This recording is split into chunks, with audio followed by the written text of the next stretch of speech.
Sorry about that. What's going on, everybody? How y'all doing? How y'all doing? How y'all doing? Welcome to the show. Welcome to the show. I already got Larry here, and that's what I like about Larry, man. He's very loyal to the show.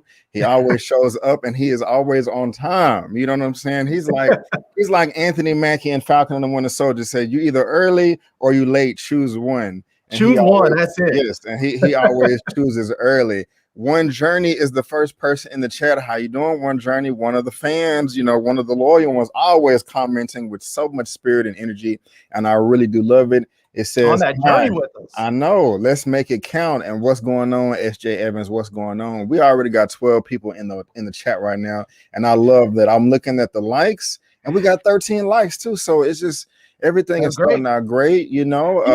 It's funny when I looked at SJ Evans in the comments, and for some reason my mind just defaulted to JJ Evans. Really? Okay. That's what's up, man. That's what's up, Zia Latrice. Good afternoon. How you doing, Naka? Good afternoon. How y'all doing? What's up, Robert Reed? Hi, hey. And guys, just to let you know, if you're curious to know what we will be talking about today in the Movie News Roundup show, there is a list of the topics down in the description box of this video. So you can always check that out there, and we will be going in order. And I want to say happy Sunday to you all. Happy Resurrection Sunday. Happy Easter Sunday, if you do celebrate Easter. So, happy Sunday, happy Easter, happy Resurrection Sunday. I appreciate all of you guys coming through for another Movie News Roundup show. I'm coming to you live on YouTube at Just My Opinion Reviews, Twitch at Just My Opinion Reviews, and also Facebook.com/Just My Opinion. You can also follow me and Larry on social media as you see our handles up on the screen. And if go ahead and give me the thumbs up. If you've never been a subscriber before, please subscribe, because I do movie reviews, trailer reactions, TV recaps, entertainment news, as I'm doing right now. If I'm lucky, I may get an interview here and there. My brother right here to my right, Larry, he does pretty much the same thing, and also does tech reviews and all the latest gadgets. And so, if you're interested in anything he has to say, there's a link down to his YouTube channel and website down in my description box. And you can always just head over to my channel tab, and you will see his information right there. And it's just always going to be there. It's just always going to be there. So we got. I like coming on your show. I feel like every time I come on your show, like every other show, my thing goes up by like 1,000. Really? Man, I feel like your people are coming towards me or something. Is that the case? Let us know, people in the chat. Let us know. So Greg Olson says, "Yeah, Bree Avery and the legend Larry. My goodness gracious. Sorry about that. I messed up your title, man. William Lawrence, yo, what's good? What's up, D Weave? Salute to you, Avery and Larry. Thank you so much. And what's up, Jaron 215? What's up, my brother? What's going on? I like Nary's 21. Hey, what's good? And Robert Reese, I just saw Cruise 2 and Kong vs. Godzilla in theaters. So glad they're open. That's what's up. Let us know, Robert Reed, what was the traffic like at the theaters? What was the capacity? 25%, 30%? Were people wearing the masks? Were they not eating? Let popcorn. Let us know. Hey, what's going on? Again, let's make it count. So we have 5 minutes right now.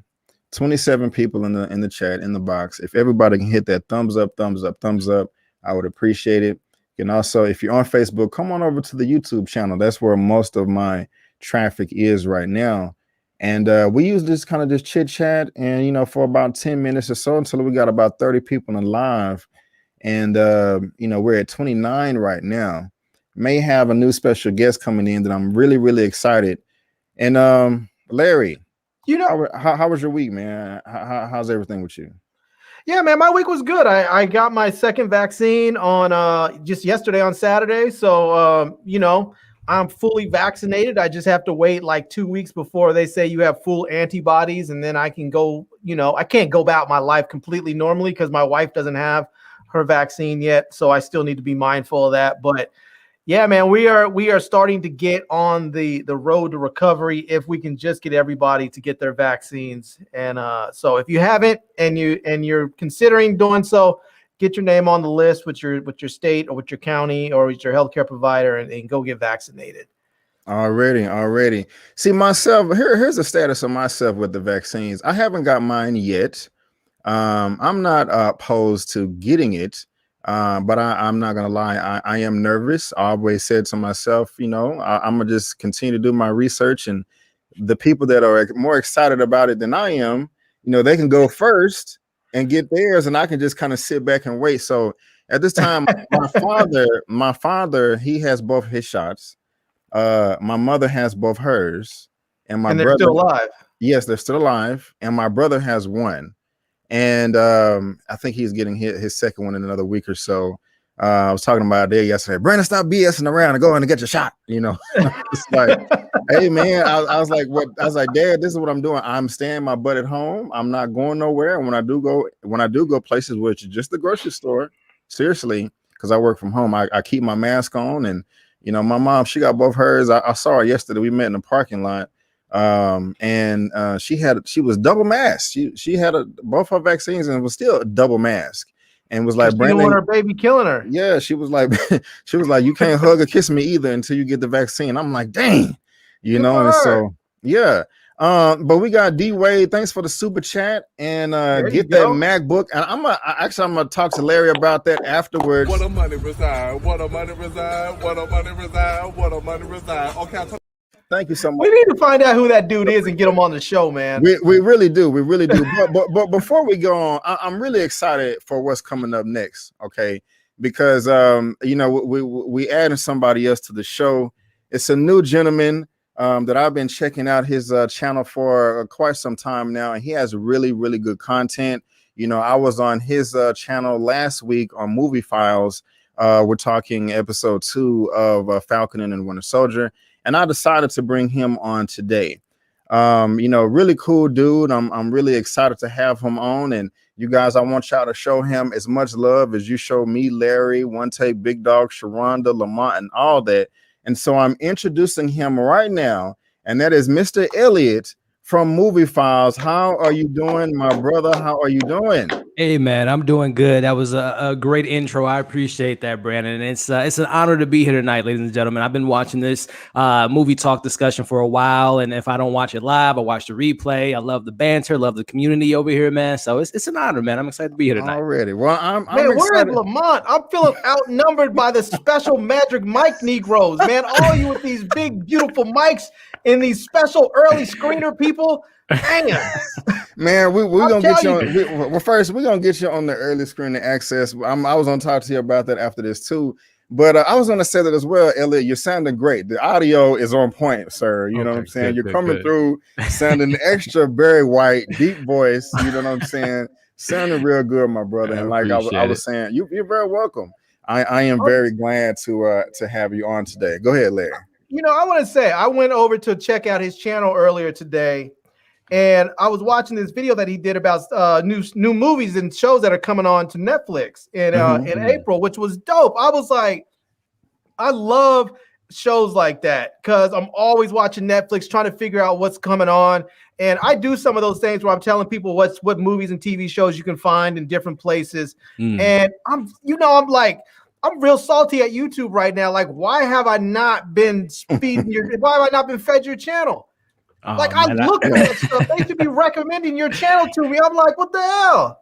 Hey, well, I appreciate you watching the video. It's always a good time breaking down the new releases because there's so much content out there. And you get lost in the sea of Netflix, Hulu, HBO Max. So, yeah, it's always something I do once a month, and it's a fun video to make every time. Yeah, he's on the guys. He got his review for Concrete Cowboy, Raya and the Last Dragon, Kong, Godzilla vs. Kong, pretty much every new release that's come out in the past few weeks.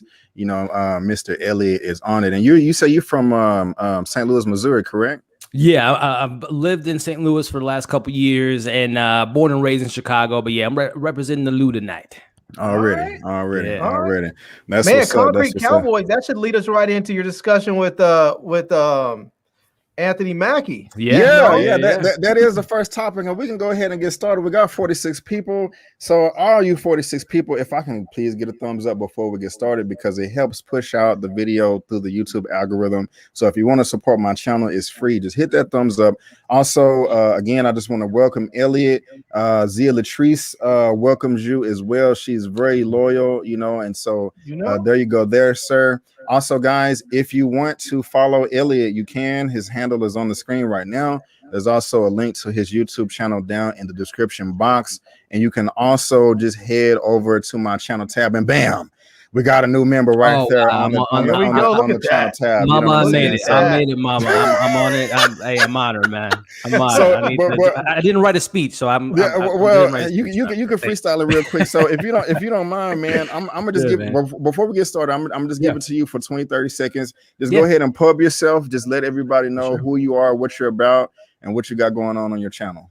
Yeah, man. Hey, YouTube has been a thing I've been doing for the last couple of years. Probably 2017 is when I took it a little bit seriously, because I've been doing movies are what I love. TV shows and movies. I've been, went to school for film and video, got my degree in that. So, I wanted to, as Brandon's tag says, just my opinion. I wanted to share my opinion for all the movies and shows I watch, whether it be DC, Marvel, Star Wars, and also the independent stuff. Because I'm a horror fan, I'm a sci-fi fan, and sometimes we need to get some love in the independent circuit. So, yeah, man, as Brandon said, whether be new releases on the big platforms, Godzilla versus Kong, Zack Snyder's Justice League, or a small independent horror film, or we got something coming up this week with them on Amazon. Just kind of bringing some of those smaller things, sharing my opinions on the big things, and having a great time doing so. So if you guys are fans of new movies, new shows, live discussions about those movies and shows, check me out on YouTube. And then, of course, on the social media accounts, Instagram, Twitter, TikTok, all that fun stuff. It's a fun community that I've been a part of in this cinephile movie community. And I'm, like I said, I'm just happy to be a part of just my opinions live movie talk tonight. So yeah, check me out, guys. Already. Well, there you go, guys. There you go. And I'm excited, man. I'm excited. Lamont, he may be here a little bit later, but we're gonna go ahead and get started. And gentlemen, are you guys ready to do this? Let's do it. I wanted to ask you one thing before we get going, since it's not on your list. I didn't see it. I just was coming home and I saw this thing that came up that said Ryan Reynolds doesn't want to work with Scarlett Johansson in the MCU. And I don't know if you saw that. I forgot they were married for a couple years there, weren't they? You said Scarlett Johansson and Ryan Johnson? Ryan Reynolds. Ryan Reynolds. No, I didn't hear that, man. Yeah. Well, we can that we're gonna be talking about that a little bit later, that particular movie. So when we circle back then, because I'm really interested in and seeing what that's about. All right. Y'all ready? Let's do it. Well, guys, I want to thank you so much. And I count at this time. This is the number 11 for the movie news roundup show, guys. I've made it past 10. I didn't think I was going to make it, but I've made it past 10. And we're going to go ahead and come on to the first topic. But before I do, let me go ahead and bring in the third guest. And that is Mr. Lamont with Mr. Life Games. How you doing, sir? How you doing? Good, fellas. How y'all feeling tonight? We're feeling really good, man. We're feeling really good. And hey, Lamont, you see how they do us? They put the special Negroes up top, and then they put us on the bottom up here like some scrubs, man. I'm telling you. It don't matter. Ridiculous. It don't matter what we do, Larry. It don't matter what grind we go through. We just keep getting treated like step. We keep getting treated like the WB and DC. That's how we get treated. No. Just like redheaded stepchildren. I don't even know. I don't even know how that happened, man. That was just an accident, You know what I'm saying, Larry? Like you got the Marvel universe sitting up top, and they treating us like we the DC. Like we're DC live action movies. Like we're the Whedon cut. No. Y'all the Snyder cut. Y'all are the Restore the Snyderverse. You know what I'm saying? We a rising tide raises all ships. We are all comic book fans. You know what I'm saying? Yep. And I could control it. I think it's y'all at the bottom because we saving the best for last. But anyway, y'all acting crazy. Lamont, nice recovery. Lamont, I'm glad you're here, my brother. And Lamont, meet Elliot, meet Lamont. I'm really excited. But let's go ahead and move on to the first topic, which I'm pretty excited about, and that has to do with Mr. Anthony Mackie, who is right now on the Falcon and the Falcon and the Winter Soldier in the MCU. He recently had a conversation with Jamel Hill, a radio talk personality online, about a controversial topic, which is Black American and Black British actors and who is getting more clout. And Larry, this, I know how you feel about this, but I have this article right here. This is from Showbiz Cheat Sheet. It says the Falcon and the Winter Soldier star Anthony Mackie says Black American actors aren't given same opportunities as Black British actors. And just off the top, I mean, I already agree with that. I really do. I really do. But before we go on, let me just go ahead and play the clip for you guys. So you can hear it from themselves. Here you go. There has been so much conversation, especially with the release of Judas and the Black Messiah, because Daniel Kaluuya is in that. Obviously, Damson is in Snowfall, a series that I certainly love and loved him when he played alongside you. There's been all this conversation about Black British actors and them being looked at more favorably in Hollywood, and there being some kind of tension between Black British actors and African Americans and the competition for roles. What's your perspective on that as somebody who is obviously a Black man who is American, and you went to Juilliard, right? Because I've heard some people say that, there's this perception that Black British actors are more refined and more highly trained. So you are somebody who could speak to all of this. So what's your perspective of this issue, if you will? Well, it's not really a issue. I haven't really figured it out. I don't know exactly what it is or why. I would just like for it to be a requited playing field. If you do, a British movie, put some American brothers in it. It's and I think that's what the big beef is, or battle is, if there even is a conversation of frustration or beef on the topic, is the fact that Black American actors aren't given those same opportunities. And I don't know why or what that is, because you can't say that British actors can do a good American accent, so they should play American. Because if I tell you to do Southern and you go, hey, y'all, I'm in the South, it's not a Southern accent. What part of the South you went to? If I tell you to do a New York accent and you try to sound like Denzel, it's not. And if I try to do a British accent, you're like, nah, that's not British. It's not requited. So you're allowed to do a bad American accent, but I can't do a bad British accent? That's crazy. So I think that's what the big frustration is, that it should be requited. When you do whatever that show is, all the girls are watching, Bridgerton or whatever. Oh, Bridgerton, yeah. Yeah. All the girls are watching. All the girls are watching. Every girl, Bridgerton, So if you do something like that, put a brother in there, put some, let a little bit of funk in there. Let me get in there and funk it up, All right. Well, there you go. And the guys, there's a link to this article down in the description box, and also the link to the YouTube video. It's a 12-minute video. Of course, I can't play the whole 12 minutes here. So if you want to see the full video in its full context, I'm not cheating or trying to spread some narrative. You can go check it out below. But just to be fair, in defense, because this is not an attack on British actors, she did go ahead on to say that there are a number of times that Black Americans take on British icons, and that the argument is really about British taking on American icons, and also that this is the anger or the frustration may be aimed at the wrong party. That it's aimed at the actors instead of the producers and the people that are running the studio. So I just want to be fair and try to provide full context. But on the surface, I do agree with Anthony Mackie 100%.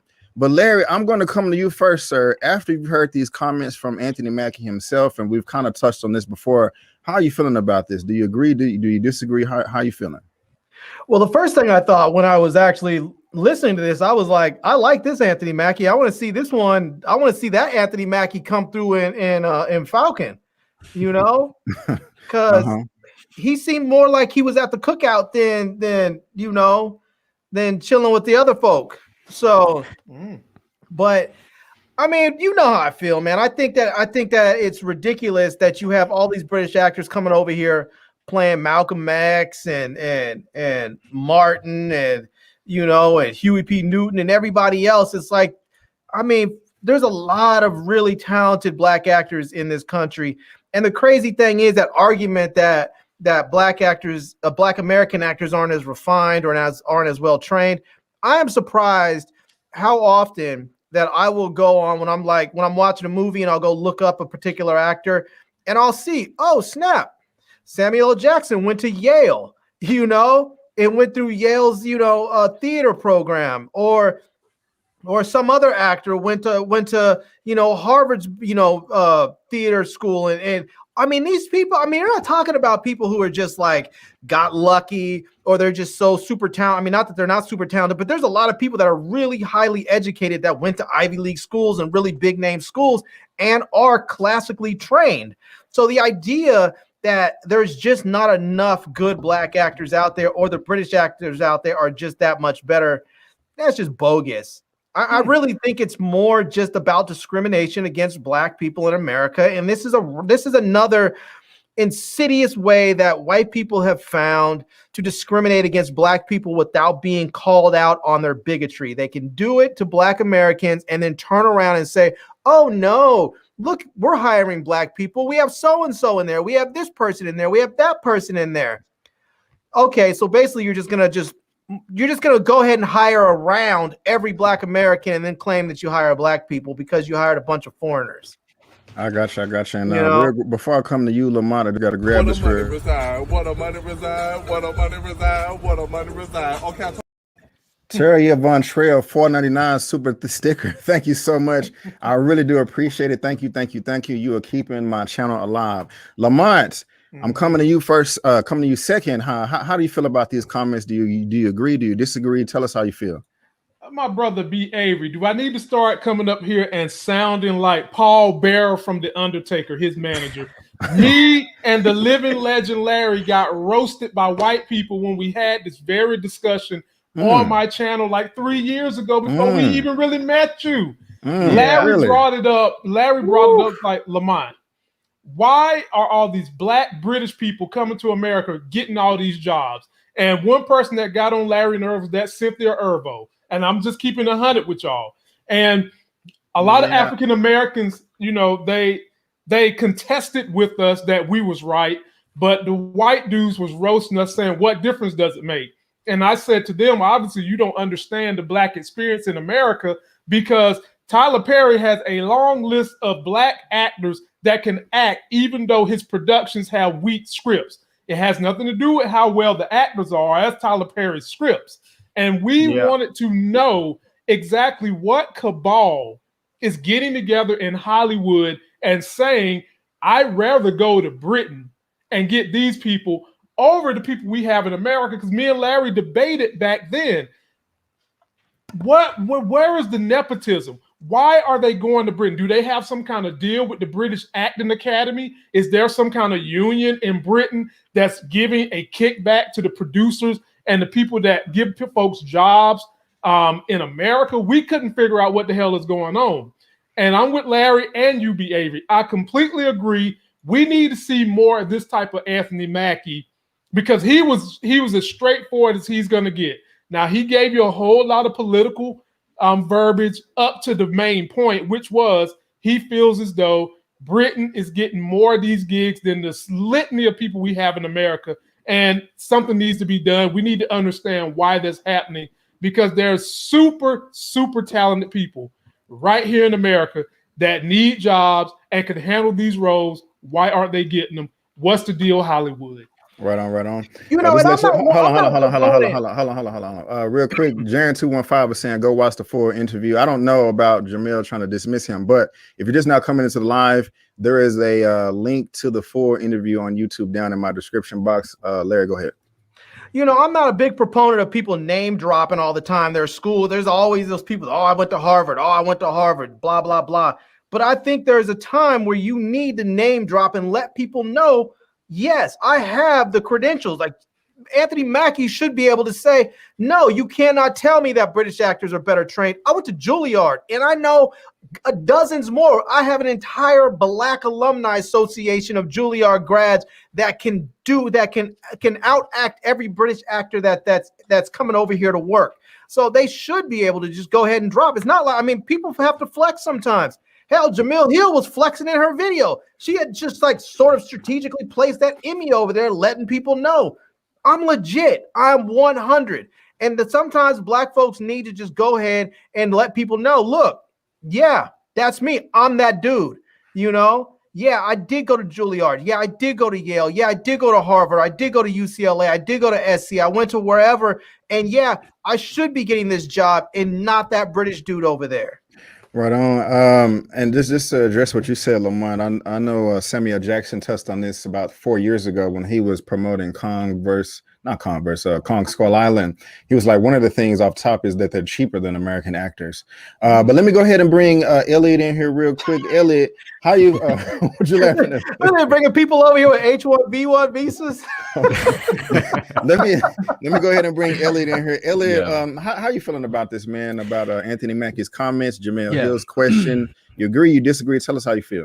Yeah, I think one of the things I definitely, with Anthony saying there in regards to pointing the finger and maybe the narrative getting kind of convoluted in regards to Black American actors feeling envious or having some type of hatred towards Daniel Kaluuya getting nominated, or, you know, Cynthia Erivo getting the attention she's getting. I think it's more so, like you guys kind of touched on, it's the managers, it's the executive producers, it's the directors not giving the American, you know, the Black African American the chance to be able to play someone that, you know, they maybe grew up with or had some type of connection with. So I think it's definitely a finger needs to be pointed more at Hollywood, more so than, again, Daniel Kaluuya. Is he going to turn down a role just because, you know, he feels like it should be given to an African American versus a British African American? I don't think that'll be the case. But, you know, in regards to what you just mentioned on that payment scale, I mean, again, we kind of thinking at the last 10 to 15 years, how influential social media is and how different the coming up in Hollywood is in regards to Netflix movies, independent movies that get picked up on the film circuit, and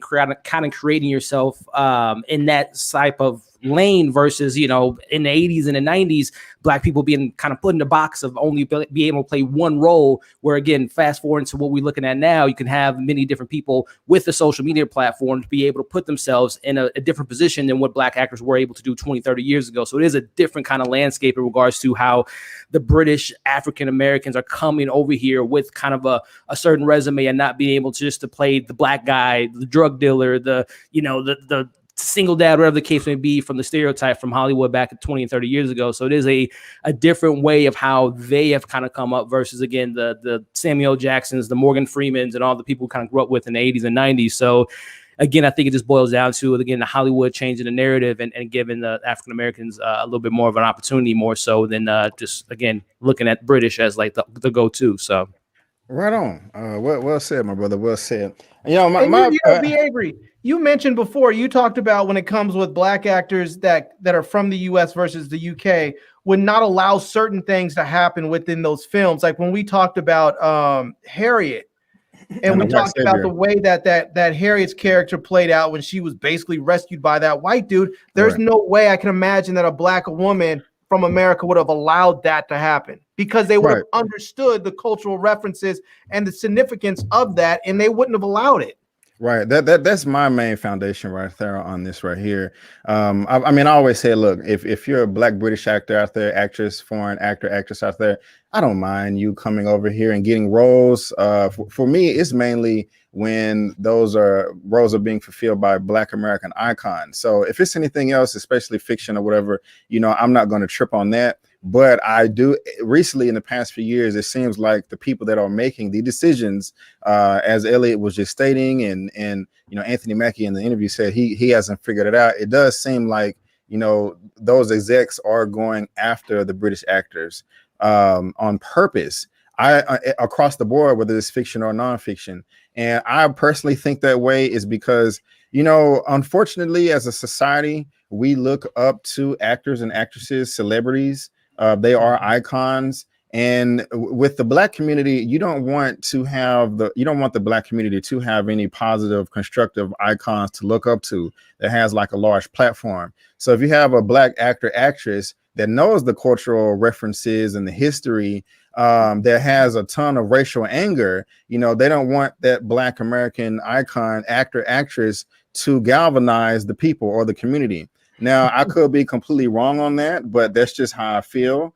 And just in my experience, other performers, entertainers, foreign, British, they don't have, and some of them do, and a lot of them do, but there's still too much to where they don't have a full grasp on the history, and they look at racism, white supremacy completely different than we do over here. Not saying that they're completely ignorant, but it is a slightly different experience. We are a unique group over here. Not saying that we're better or anything like that. We are just a unique group. And I think that this is just a ploy to quell all of these voices. They know that we have racial anger more than anybody else. Well, over here specifically, because a lot of foreigners can be dismissive of it, and they just don't want to hype that up. And I feel like they're trying to erase us and replace us, erase our history. And they're very creative in the way they do that. And I mean, that's just how I feel about it. If anyone disagrees or agreed, you can say so. But that's just my 2 cents. And it's funny too. I always thought too the word in Hollywood was just not even for the African American actors get into to certain roles, but just across the board. You know, I know what like people had gripes with Henry Cavill being a Superman and other British actors taking on other iconic just movie roles of a sense. So there is definitely something to be said in regards to just the Hollywood zeitgeist, or the connection to the pulse of like why British actors seem to have more opportunities in, like I said, just not African American, but just American roles in general. So it's very, very interesting to see, that narrative. And again, it just takes one director to kind of set that ball rolling, and it becomes something bigger, as it goes on. So yeah. All right, let me grab this. $25, Lamont. Just happy to be here with this dude right here is super duper, super chatting while he is part of the show. Thank you so much, man. I really do appreciate it, man. Thank you so much for the super chat. So, well, hey, I gotta let Hollywood know that us brothers can multitask at an immense level. You ain't got to keep going across the pond. You can stay your ass right here in America and get great. But hell, it's YouTubers that can go do some of these roles. I'm looking at 4 of them right now. And one of them wants to be a writer. You can do this with us, man. We can tell these stories, as B. Avery eloquently said. Sometimes they don't understand the plight African Americans have had to deal with in America when you're putting them in historic roles. And let us get that job, man. Execs, you can do better. Already. I just want to say, whoever made that comment in the comment section about Denzel, I'm not just going to go off and just check you, but I think what you need to do is go and look at what Denzel has done in the industry for Black people, as far as making sure that young Black men and women are understand where their place is and how to protect themselves. He helps grow them as actors. And on top of that, just and it's not even subtle, but if you notice Denzel's movies, he has never had a white love interest in any movie he's ever done. Every love interest he's had has been a person of color. The only time that he's had a non-Black love interest was in Mississippi Masala, when he had an Indian love interest. It wasn't what's her name? Training Day too. Can't think of the actress name, but his girlfriend in the house in Compton. But she's what? She's Puerto Rican, which people say so people say Puerto Ricans are Black, So I mean, Marco Rubio ain't claiming that. That's real. Marco Rubio is a sellout, man. He's a sellout to his own people, his own self. He's like Ted Cruz. He's a sellout. His own wife is ashamed of him. Right on. I got you, man. Well, guys, let's go ahead and move on to the second topic of the day. Lamont, I know this. I think this came out this past Monday or Tuesday. I feel like I'm so late, but I'm still excited about it. I know you talked about it on your show, and I want to hear you geek out about it. But let's go ahead and move on to the second topic. And I got an intro for you right here. yes. Oh, the dude I'm trying to come to ain't even. Oh, okay. What is he doing? Yes, guys, and that brings us to the second topic of the day. I'm really excited about it. I feel like this is amazing. We got Adam Wingard, the guy that is doing Godzilla vs. Kong that just debuted this past week on HBO Max, is going to be doing a Thundercat movie, and I'm super duper excited about it. I got the report right here from Deadline. It says director Adam Wingard. Hold on. I'm still laughing at this dude right here. It says director Adam Wingard on Godzilla vs. Kong, that Thundercats movie, the face-off sequel and more. And yeah, I'm really excited about this. I don't care how old the news is, but I really did enjoy Godzilla vs. Kong. This guy, he directed it, and now he's going to be doing this Thundercats movie.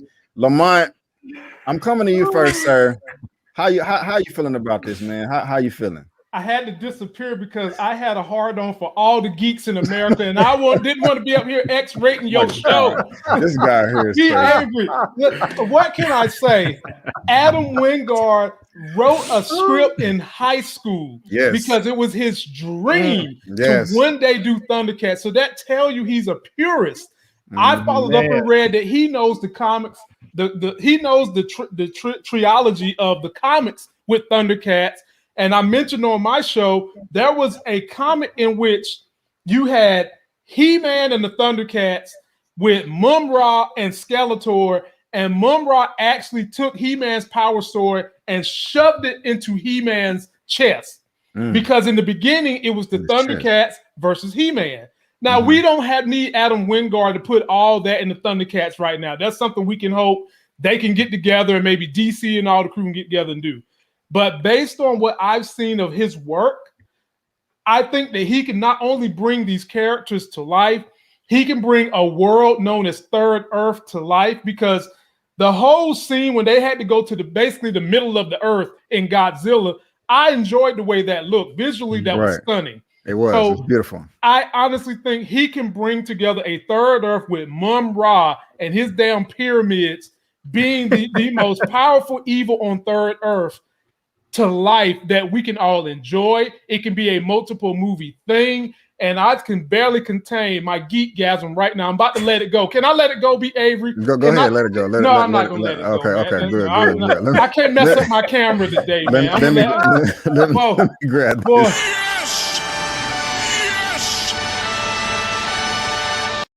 Terry Montreal, another super chat for $4.99. Thank you so much. I just purchased a pair of Thundercat Pumas. Get into it already. I like it. Elliot, I'm coming to you next, man. I'm coming to you next. I have no idea how you feel about this, if you're a fan of this stuff or not.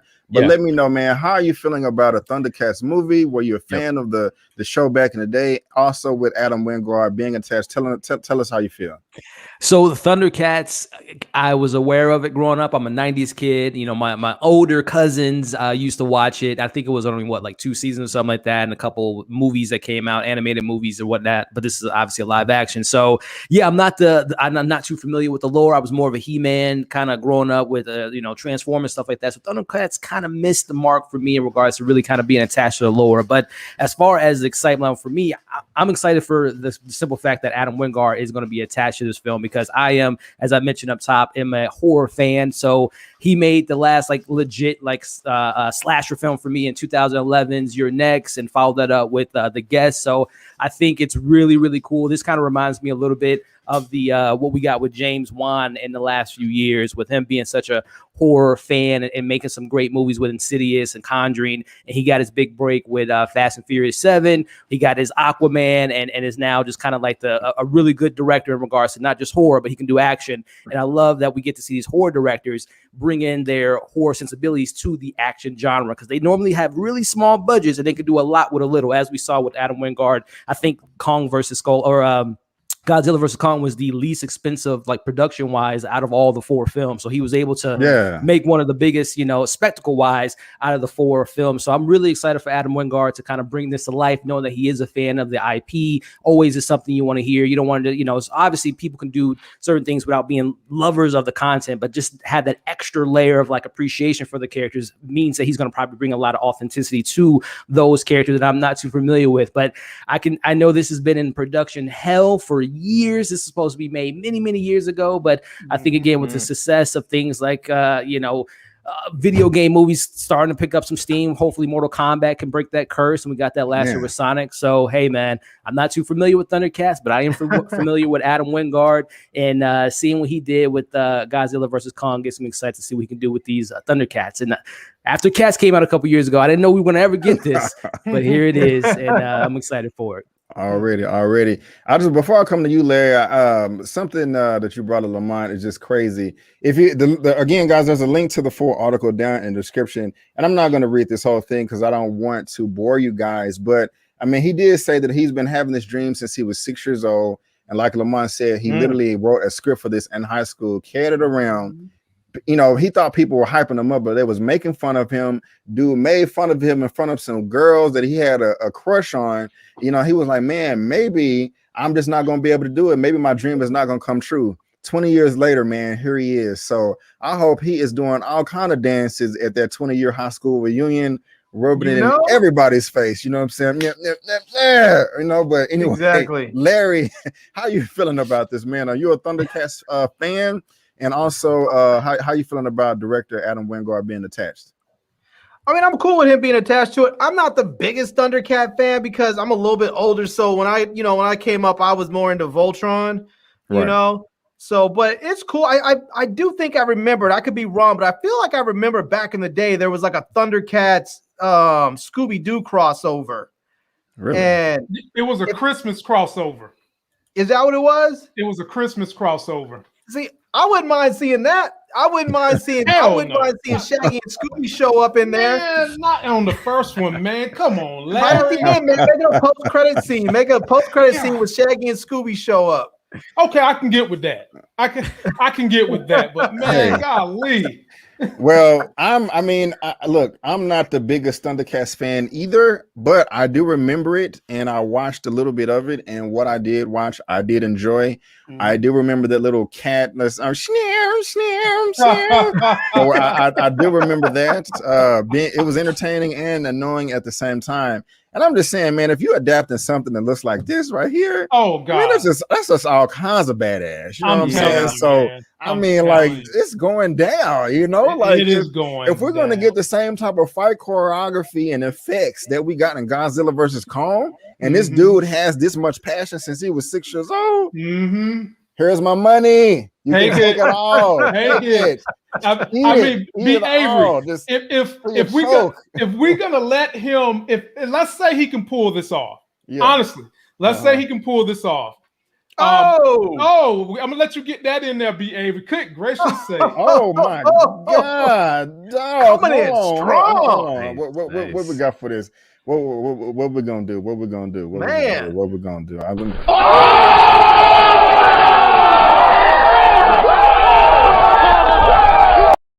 Mackie, $49.99. She's trying to help this boy get that supercomputer. Yes, coming in strong. But definitely watch the replay. Thank you, gentlemen. Thank you, Knocker. I really do appreciate it. You're keeping the channel alive, and man, you guys, I'm excited because not only do I have 3 guests today, I'm gonna go ahead and bring in the 4th guest as well. He's been here before, coming from the Windy City of Chicago.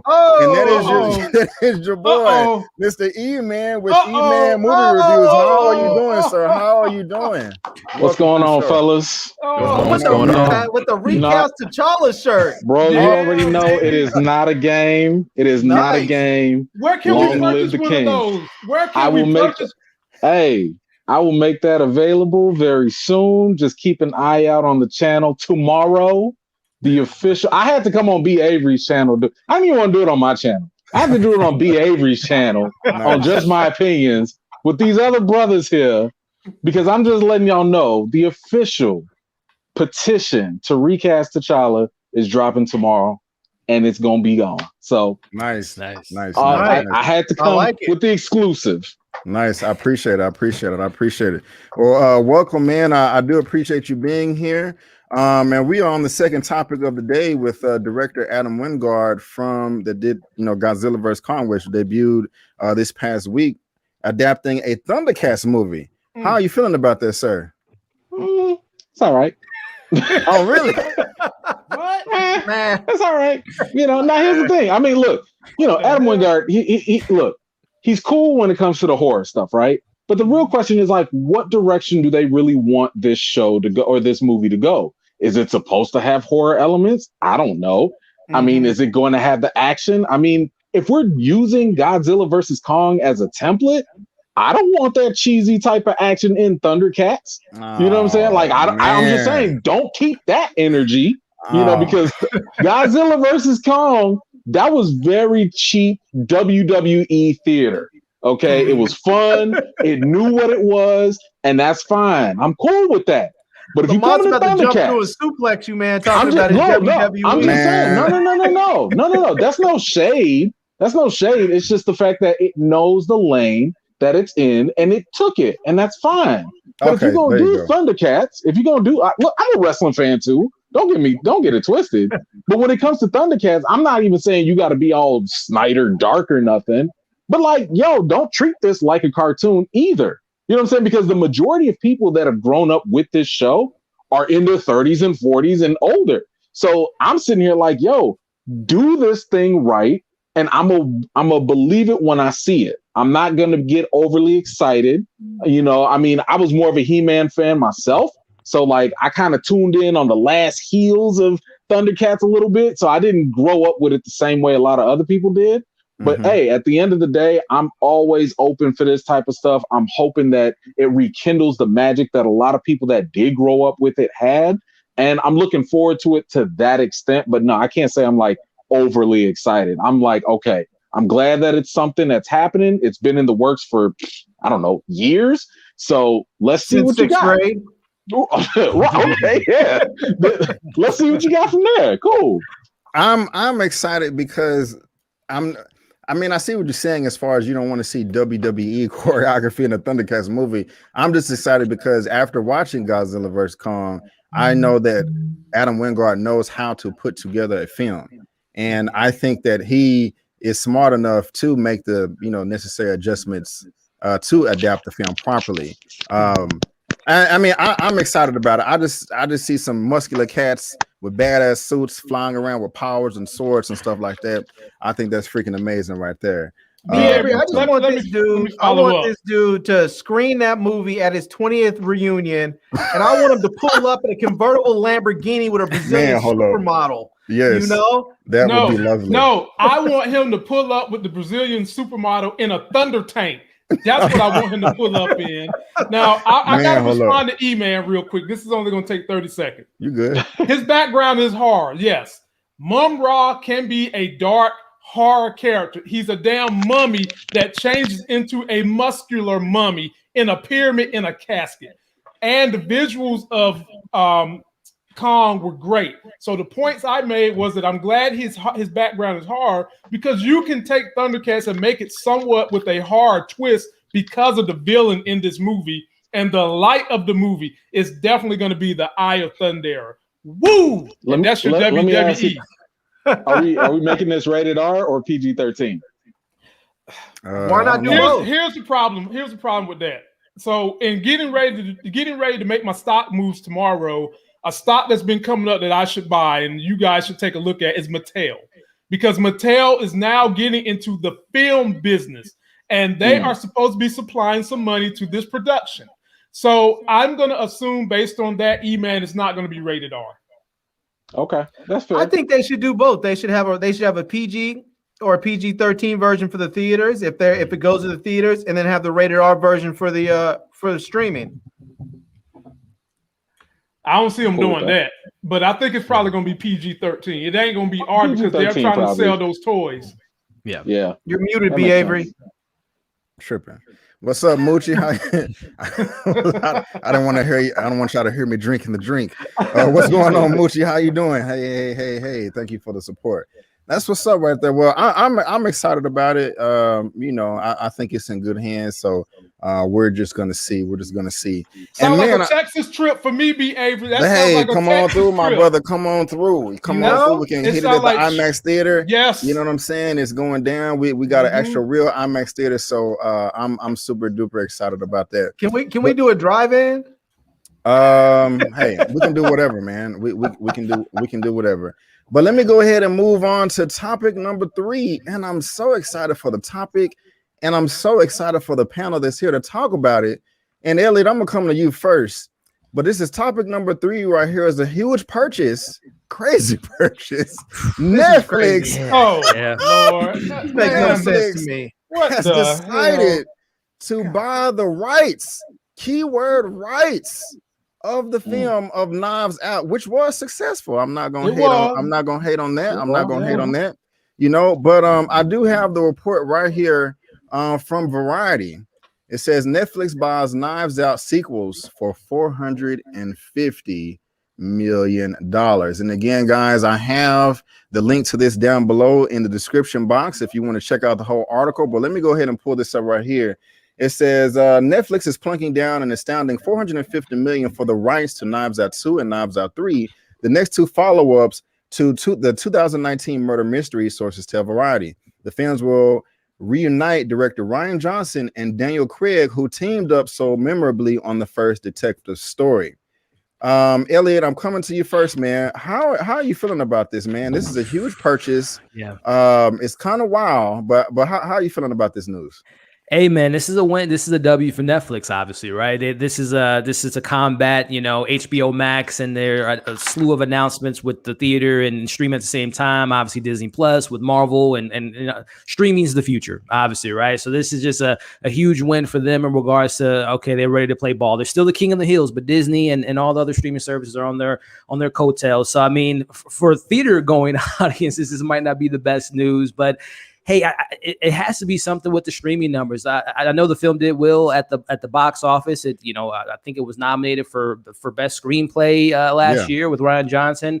And to me, this also screams Netflix again, kind of coming at the claws of Disney, because we know Rian Johnson, his trilogy with Star Wars. This might be Disney or Netflix trying to get him in their stable, because what they're doing, they're building a stable of content creators, whether it be a Ava DuVernay, a Rian Johnson now, and a slew of other directors that have done some exclusive deals with prominent directors and actors, things of that nature. So to me, this is just yet another power boss move to make sure that Netflix acquires that #1 spot before Disney maybe overshadows them in the next couple of years. So hey, I enjoyed the film. I think this puts more eyes on the film than probably when it came out in theaters, especially post-COVID. We don't know what the landscape of the theatrical movies will look like, especially for independent films. Do I want to see Knives Out 2, or do I want to see Avengers 5? And, with the safety protocols and nervousness of going back to the theater, people might get more eyes on a streaming movie more so than, a small independent film like a Knives Out. So we'll see what comes of it. Daniel Craig is making his moves, kind of getting out of the Bond shadow and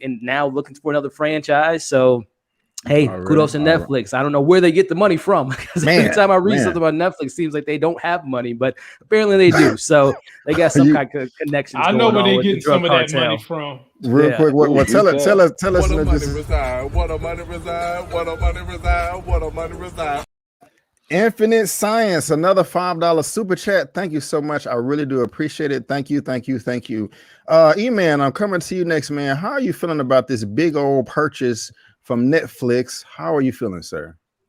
I like it. I mean, like the brother said, hey, streaming is a thing that's going to happen. I don't know, especially with theaters reopening, if something like this is going to be able to survive against the Avengers 5 or Avatar 8 or whatever, that happens to come out. So I like the fact that Netflix is going to be like, hey, you know what? This is going to be maybe one of our flagship movies.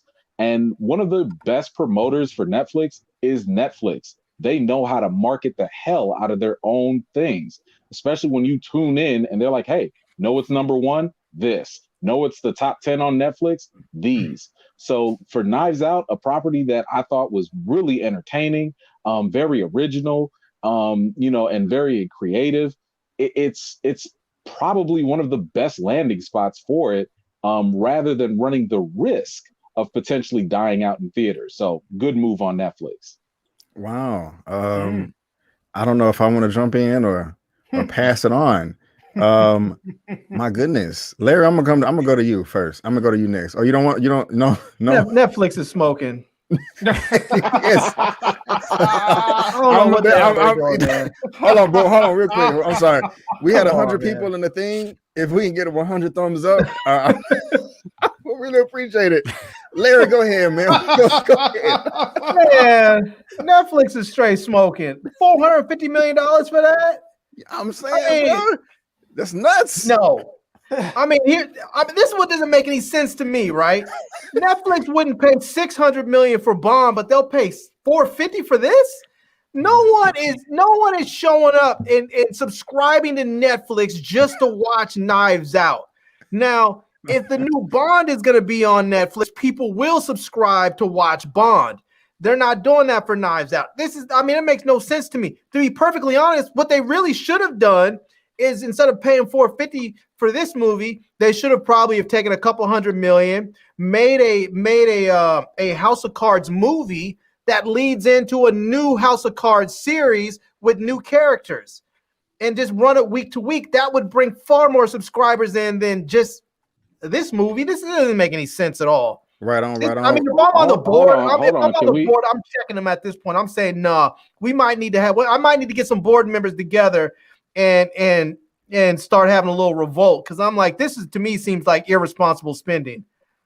Can we clarify something? Something? Yeah. They're not buying the first movie. They're buying the sequels 2 and 3 of Knives Out. So that's really just $225 million per movie. I haven't terrible investment. I haven't even spoke yet, but that doesn't change my mind at all. Not even a little bit. Not even a little. I'm more with Larry, but before I come to you, Lamont, let me read the second paragraph of this. The first Knives Out was produced by Media Rights Capital. It was distributed by Lionsgate, going to earn $311 million on a $40 million budget. Johnson was nominated for an Oscar for Best Original Screenplay. MRC had a single picture deal to produce Knives Out, negotiated by CAA on behalf. Okay, y'all don't care about the rest of that. The only reason I say that is, as far as Netflix acquiring good content, this is great content.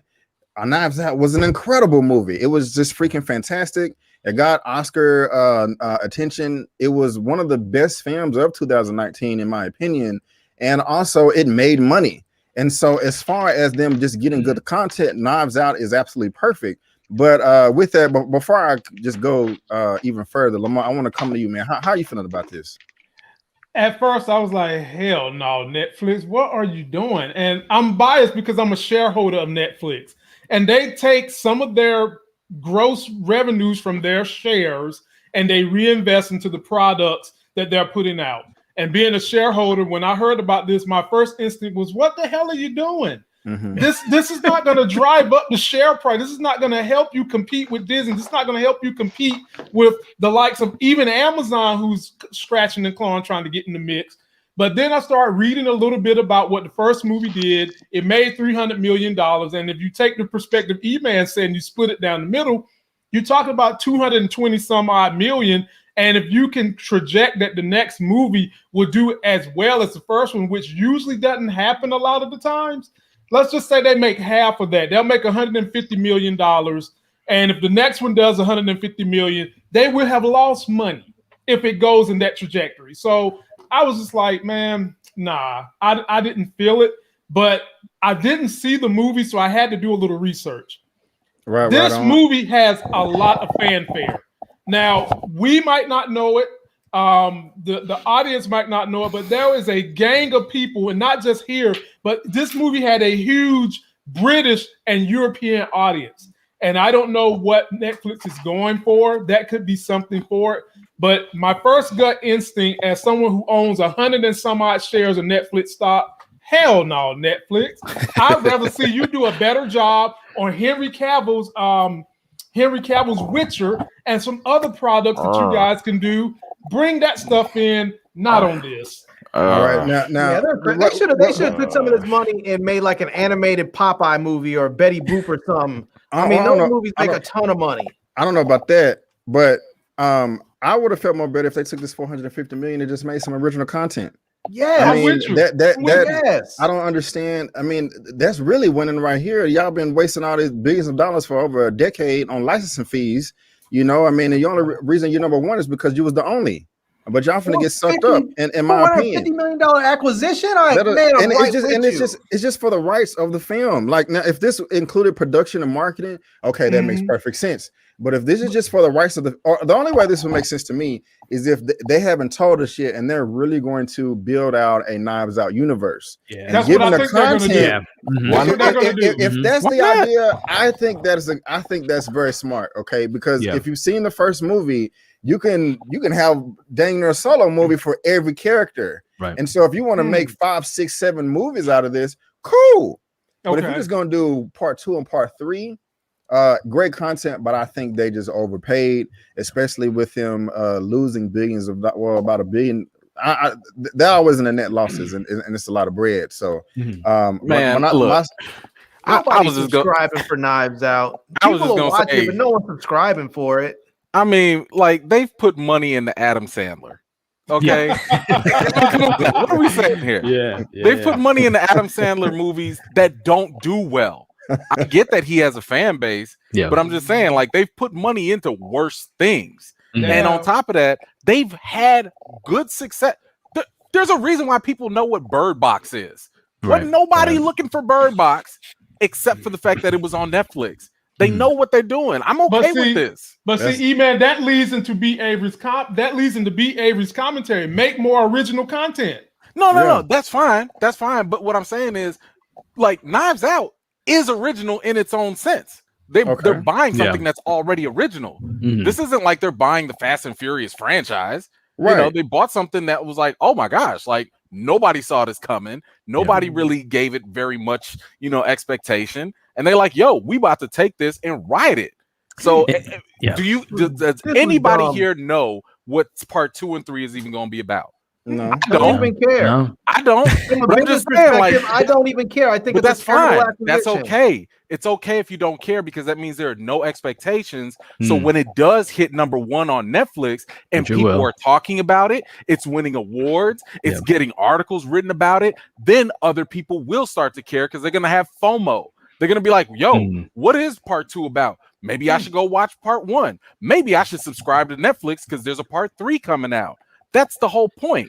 And I agree with all of that. My only thing I disagree with them doing this, I just feel like they pay too much. They said everything you said is true. I just think that $450 million just for the rights. I just think that's because like I was saying, if you if they flip it? What you mean? What if they flip it? What if they sell it off to somebody else? That may work. Then that may work. But look, you take a $40 million budget and then you want to, $450 million. That just 10 times. I don't understand how. I mean, if this was Transformers 9 or a big old tentpole film, but a $40 million budgeted film. No, there has never been a movie ever that's cost $450 million ever. I mean, barely 2. I mean, if you get 2 tentpole comic book movies, you're in that range, but those are 2 comic book tentpole films. But and it was a great film, a drama for $40 million budget to $450 million. I'm like, what? I mean, they overpaid for sure, but to Eman's point, I think this will be a pretty big smart kind of payoff, just because I know for one of which the biggest selling point for me from Knives Out was the cast. This incredible cast. I think for the sequels, just imagine the cast even getting bigger and knowing that Netflix just a couple months ago they announced 76 movies every week, and The Rock, Ryan Reynolds, Gal Gadot in the movie. We got all these different actors teaming up on Netflix, and this is yet another power move to get more talent involved. And I wouldn't be surprised if you see a Rock, a Gal Gadot in Knives Out 2, and like you mentioned earlier, Eman, in regards to spinoffs and different things that they can spawn this into another franchise on Netflix. And also not to forget that Netflix is probably the #1 platform for murder mysteries. Like every time there's a murder mystery, the husband killing a wife or who done it, they always are number one. They're the talk of the town for not only that weekend, but for that particular month. So imagine a murder mystery movie with an incredible cast. I mean, we made fun of Adam Sandler, but Herbie Halloween was number one for a couple weeks, and all the ridiculous six was number one. So imagine. It was silly and funny, but imagine you get, again, a Gal Gadot, you get a Ryan Reynolds, you get a crazy cast, Daniel Kaluuya, we talked about British actors earlier, you get Denzel Washington in the film, and trust me, Netflix has made that kind of portfolio that they are now big-time actors and directors want to play with Netflix, because essentially they're just throwing away money, with this $400 million acquisition. So I think it's going to pay off at the end of the day. And if they can do more than two, then as a shareholder who was upset at the news, I can go with that. If this is not going to just be a two-part thing, then I feel like you smartly spent the money. Right. Give me 4 movies. Let me also throw this out there, because we don't know when exactly these are going to release. These could release like in the next 3, 4, 5 years. And by that time, and this is probably to Larry's point, for all we know, maybe Netflix owns a theater by that point. Maybe Netflix is taking this, not putting it on streaming, or maybe they do both. And then they put it in theaters where it earns even more money. Because again, $225 million is not an unreasonable amount of money to put into one movie that goes into theaters and gets broadcast, all around the globe. It's still high, but I'm just saying it's not unreasonable. Eman, what I want to know is if Netflix is owning theaters, are they going to run a subscription service like Movie Pass, where if I subscribe to Netflix, I get to go to the movies for free? I'd like that. I'd like that. At least a discount. At least a discount. I would like that. In the very last shareholders meeting, they kicked around the idea that they are going to be doing in-person theaters, but they're going to start them in Europe. That's why I mentioned that they're doing this, because this film was very popular across seas. But they did mention in the shareholders meeting that the idea is being teased to start opening up theaters, but they're going to start in Europe first. That makes sense. I forgot. And keep in mind, most movies make more money overseas than they do in the U.S. Way more. We only make maybe like a third, of like how much they tend to make. So you mean combined, right? Yeah. I'm talking about like the combined revenue of most movies. It's like 30, overseas that really makes the money. They make like 35% of their revenue or something like that from America. Right. Nathan Moore, he was asking if a film company can't own a movie theater, and they can now. That was for a long time. Studios couldn't own the theaters as well, but they can now. So now you can be both a distributor and an exhibitor. So and to again, that last point down the line, this ain't for like next year or something. And again, just even if they don't buy a theater, they do have movies that Oscar contender movies, the Irishman and stuff like that. So I would imagine even if they don't have their own theater chain, you will be seeing Knives Out 2 and 3 for a 2-week period before it's exclusively on Netflix. So again, I think this is a win. And Daniel Craig, again, he's the returning character, but who knows, in part 3 they might have a universe where whoever the cast was in part 2 or survived can translate into 3, and you bring back Ana de Armas and Jamie Lee Curtis and Michael Shannon. So they got a little universe that they're maybe building a murder mystery verse on Netflix. Right on. Well, I love that, man. Very great points by everybody. You know what I'm saying? Why does everybody have to have a universe now? Because it makes money. It makes money. It makes the universe go. Everybody wants the billions of dollars. You know what I'm saying? So we are all in agreement there. So, guys, let's go ahead and move on to topic number 4. Topic number 4, man. Some more BS fans out there. I'm not proud of this. I'm very upset. These evil, toxic fans are absolutely horrible, and I don't like it at all. I think it's absolutely ridiculous. I don't like the character, man, but these fans shouldn't be doing this in real life. But I got the report right here from a site I've never heard of. It's called Screen Geek, excuse me. And it says John Walker actor Wyatt Russell receiving death threats from toxic fans, man. This is crazy. And again, guys, there's a link to the full article down below in the description box. And let me just go ahead and pull this up right here. It says, ever since his first appearance as John Walker at the end of the first episode of the Marvel Cinematic Universe series, The Falcon and the Winter Soldier, Russell has been attacked and bullied online to the point that he had to walk away from social media altogether. This included death threats just because he is playing an unlikable character who is replacing the beloved Captain America. These toxic Marvel fans, and I use that term fans here very loosely, are literally threatening this actor's life over a character he is playing. This is just freaking ridiculous, man. And there's no excuse for it whatsoever. I think it's crazy. Lamont, I'm gonna come to you first this time, man. How you feeling about this, man? How you feeling? B. Avery, this is utterly ridiculous. I mean, just utterly ridiculous. And I'm gonna bring this whole thing home. Are we living in an America where freedom has a price to pay that is so contemptuous that it's going to destroy the nation? Because I want you guys to think about this. I'm gonna draw a parallel here. We just had a president in the White House whose people loved him so much, they tried to throw an insurrection on the White House to hang his vice president, who is a damn Republican. He's one of your own people. Mm-hmm. And now we got fans who are revolting on someone who is an actor who's embodying a character so well that you want to literally threaten this man's real life. Where the hell are we going in America with people behaving like this? It makes no sense. I don't know what can be done about this particular culture, because obviously putting PSAs out there that, look, you guys should be nice to each other. You should friends be friends. When they go low, we go high. You can say all those things, but it seems like this culture is just getting worse. So to this brother, I hate him on screen. But when you hate somebody, that's usually a good thing. It means they're doing the damn job as an actor. Marvel fans, pipe down, man. Don't be threatening the dude life. I don't care if you're joking or whatever the case may be. Just chill out, sit at home, don't be a keyboard warrior, and try to enjoy what the man is doing on screen. It's not worth that. And we need to come up with a solution, fellas. Right on. If I share this again, this guy tweeted, so let me get this straight. Oh, y'all can't see that. Let me try to make it bigger. Okay, never mind. That's not working out. But it says, so let me get this straight. People are sending Wyatt Russell death threats as he left social media because of the bullying people have done, all because of made-up character that he is portraying. WTF is wrong with you people? Larry, I'm coming to you next, man. How you feeling about this? This is another argument for the legalization of prostitution.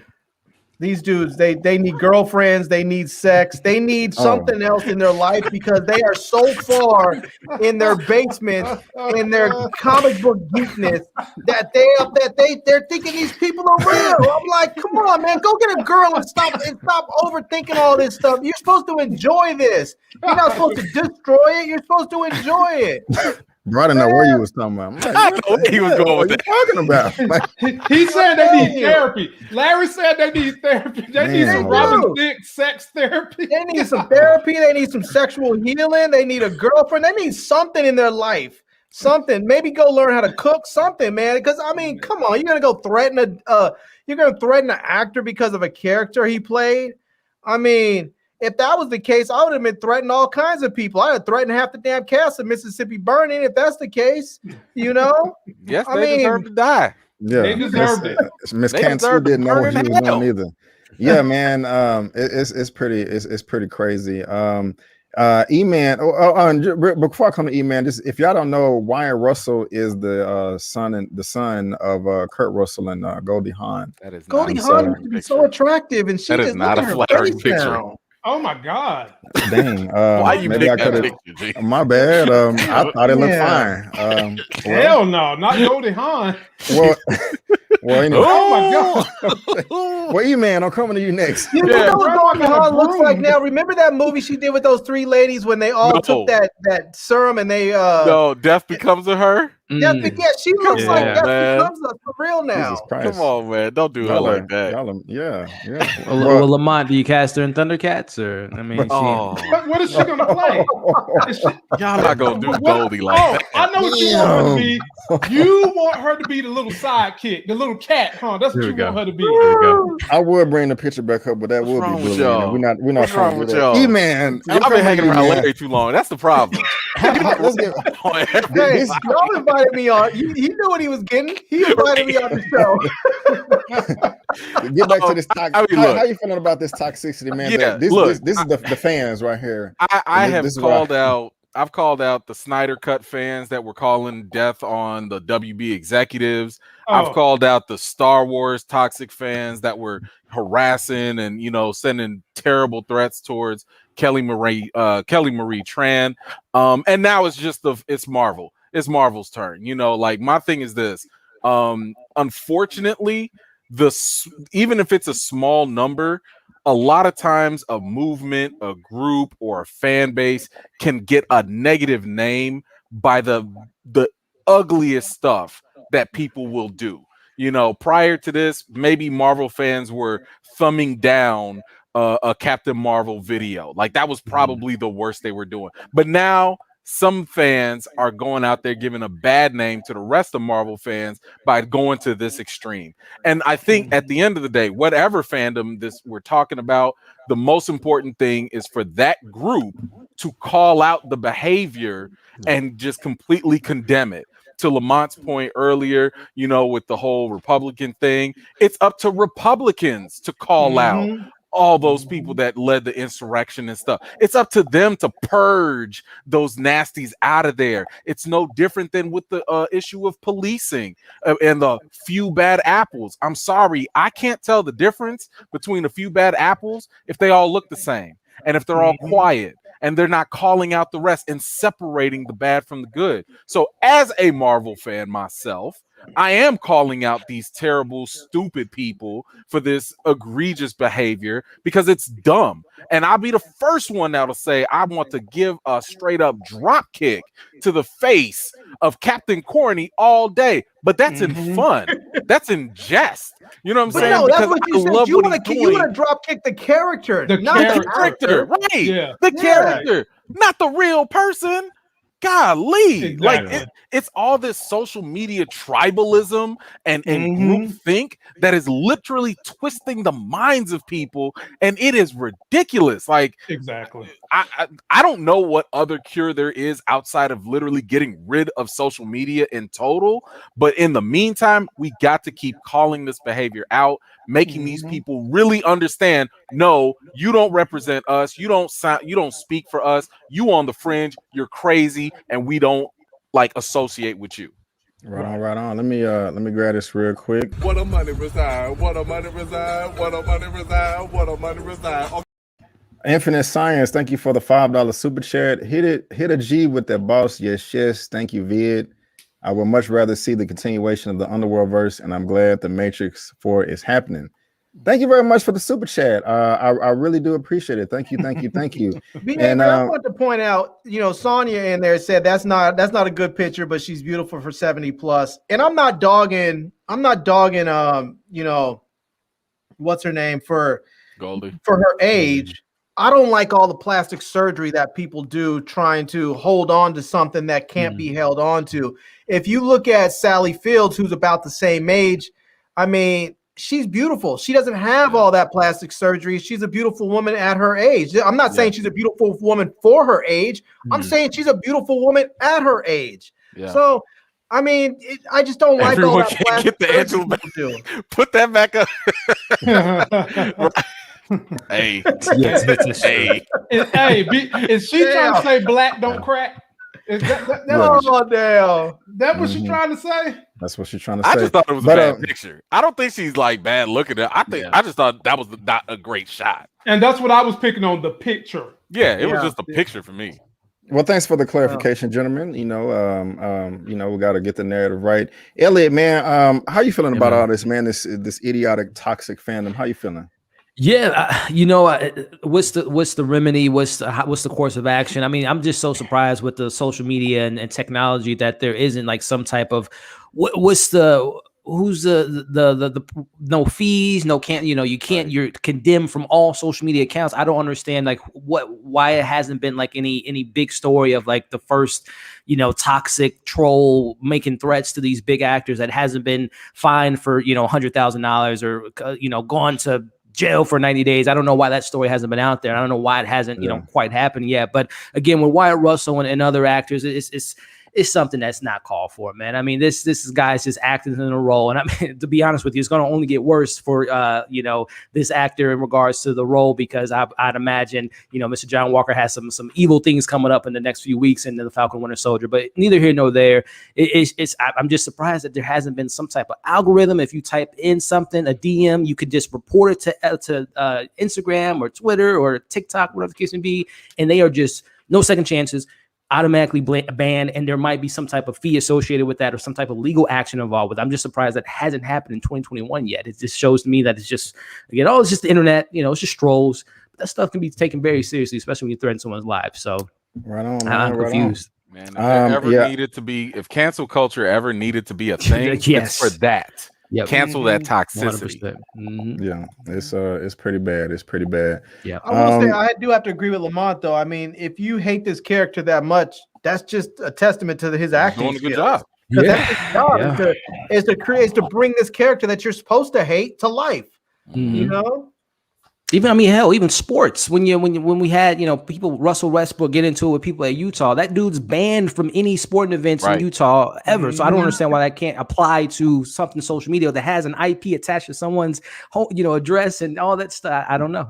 They banned Donald Trump, because then you have to worry about.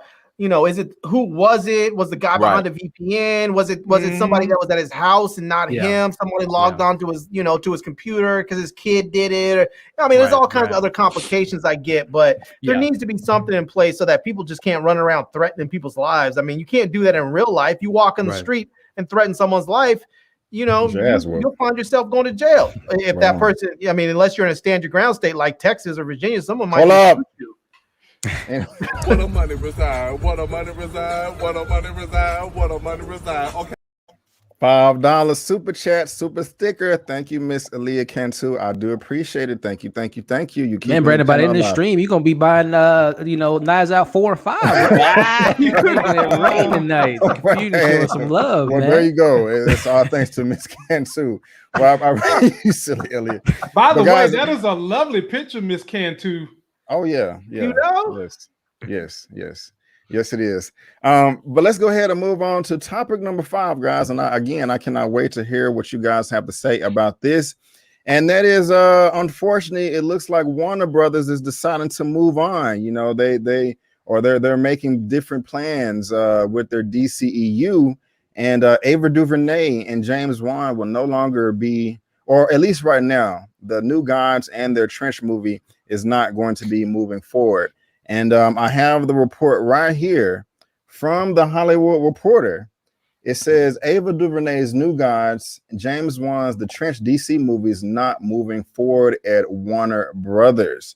And so I'm really eager to hear what all of you gentlemen have to say. And I'm going to come to Eman first on this one. But before I do, it says, as a part of our DC slate, some legacy development titles, including New Gods and The Trench, will not be moving forward. Warner Brothers in DC said in a statement, we thank our partners Ava DuVernay, Tom King, James Wan, and Peter Safran for their time and collaboration during this process and look forward to our continued partnership with them on other DC stories. I just got to read that again. And look forward to our continued partnership with them on other DC stories. The projects will remain in their skillful hands if they were to move forward in the future. Like I said, Eman, I'm coming to you next, sir. How are you feeling about this of Ava DuVernay and James Wan's films, New Gods and the Trench movies not moving forward over at Warner Brothers? Look, I'm kind of mixed, right? So first, let's start with the Trench. I'm a James Wan fan as a director. This man is literally, I've called him this every time. He is this centuries, this generation's Wes Craven when it comes to the innovation that he puts into the direction of his films. So when it came to the news of the Trench, I was like, you know what? I really don't need that to be stretched out from Aquaman. However, if it's James Wan and he's coming to be in the director's seat and he's making it a horror, you've got my attention. So I'm a little disappointed if he was going to be directing it and it's not happening. That part I'm disappointed in. But if it was just something to be like, oh, he's producing it and whatever, then I don't really care. Because the Trench, they were cool for Aquaman, but it's not something I really needed to learn more about and dig deeper into. When it comes to Ava, first of all, Queen Ava is amazing. I love what she does. But after seeing A Wrinkle in Time, I gotta say, it put some doubts in my mind. It put a couple of doubts in my mind when I saw her handle the fantasy. Now, in fairness, A Wrinkle in Time, I don't know who would be able to make that story come to life on screen. That's one of those stories that you have to read it to get it, and it might just need to stay in books. So that was a tough project to begin with. But I'm so disappointed that we're not getting a story about New Gods either, because that's just another element of the DC universe that we would love to be able to see. We would be able to get to see Euxis or Darkseid or whoever, whatever depiction we want to go with. And there's like some really good stuff there that could be happening. So I'm disappointed we're not getting like that little extension of the DCEU. It's a little disappointing that, Ava wasn't able to do something with it, but, we'll wait and see what happens from here. Right on. Lamont, I'm coming to you, sir. B. Avery, you didn't have a whole lot of faith in Ava DuVernay being able to do the comic for New God. I did.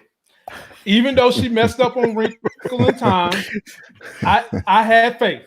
I stood by her. I had faith.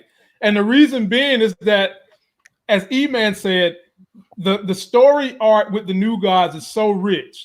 You're talking about Darkseid giving up his newborn child to the New Gods as a peace treaty. And he goes and destroys all these other worlds and leaves New God alone, which should just tell you how powerful the New Gods are. Hell, Darkseid technically is a New God, but they had some things in place to neutralize his ass. So I wanted to see how she was going to put these things on screen. So I'm very disappointed in that. But the way it read, it makes me feel that maybe her and James Wan both already got paid, and that the partnership is still in place, and that something is going to be done down the road. But for the moment, maybe Warner Brothers want things to die down with the DC universe. Maybe they're in negotiations. Stop the presses. Yeah. Stop the presses. Whoa. Call 911. I might have to do a dance for you, bro. Man, wow. Me too. Hey, let's give him that Zemo. I'm gonna give it.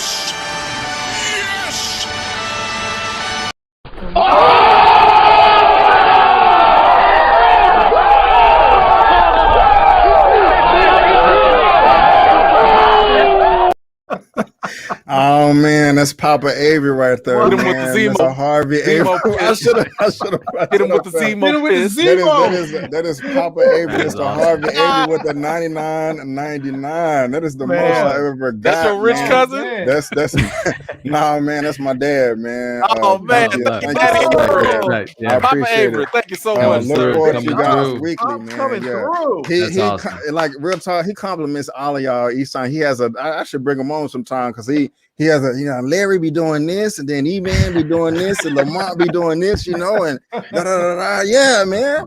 Once he was saying, he was like, yeah, because he's pretty much in retirement. He was like, it was 9 o'clock in the morning, Brandon. It was nothing on TV, and I was just bored. I couldn't wait till 6:30 so I can see your show.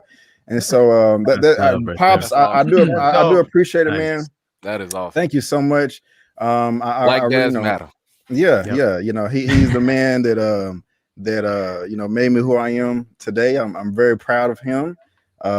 He worked very hard. He is a textbook example of a provider, and hopefully I can measure up to half of who he became. So Pops, thank you. Awesome. Thank you so much. Thank you so much. And Mr. Avery, if you and your lovely wife are both watching, I'm working on Brandon to get him that vaccine. You know?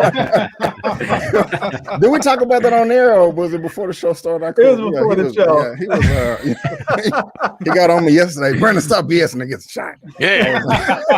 I was like, I'm just gonna wait and stay at home and wear my mask, you know. But anyway, so thank you, Pops. I do appreciate it. Love you, man. Love you. Lamont, was it on you, sir? Yeah. I don't even know how I come behind $100.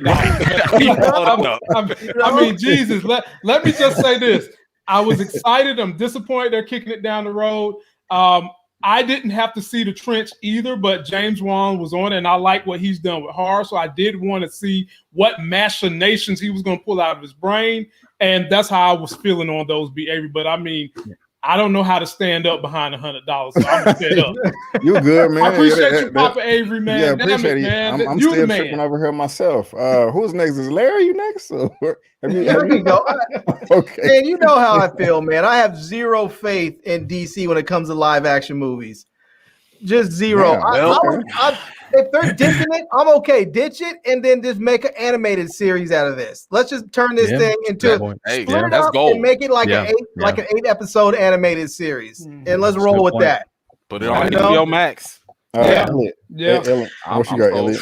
Man, it's I'll say this for many years, DC they sit on their hands. They don't know if Henry Cavill's Superman. They don't know if they want to do the Snyder cut. They don't know what they want to do. So I will applaud DC for making an announcement saying, "Hey, I don't want to, we're going to just dead this now. Of course, there's more opportunities in the future, but we're not going to be moving forward as of right now." So I applaud them for at least speaking on an IP that's been for 2-3 years. Ava DuVernay has been working on the script with Tom King, who is one of the comic book writers for the New Guys. So, hey, thank you, DC, for at least saying something, not just letting it just create a monster and hashtag release the New Gods or the Trench film and just having that narrative be created. So they at least are controlling the narrative. The second half of that is, this is something I want to see. New Gods, and this is not to make it Marvel versus DC, but Marvel kind of beats them to the punch with Jack Kirby's Eternals film, which is coming out later this year. And I don't know if that maybe got them a little bit nervous, like, oh damn, they beat us to the punch, as they, DC beat them to the punch with Wonder Woman versus, Marvel not having a female-led film until, Captain Marvel 2 years ago. So I think this might have had something to do with it. Like, we just don't want to confuse the audience. And I thought it was something I read that they said that they didn't want people to confuse seeing Darkseid and Snyder's world and thinking that's the same Darkseid that might be in Ava DuVernay's, which is stupid if that's the case, because you have 3 Batman in the Flash film. You have 2 Flashes going on and concurrent, and you have Supermans all over the place. I hope that's not why they canceled that film. But in regards to the Trench, when I heard that announcement, that just sounded like they literally made $1 billion and they just said, we need to do something with this world. James Wan will be able to make a sequel for 3 years. We need to do something in this universe so we can do that. So I never had faith in that coming to light. But with that kind of being said,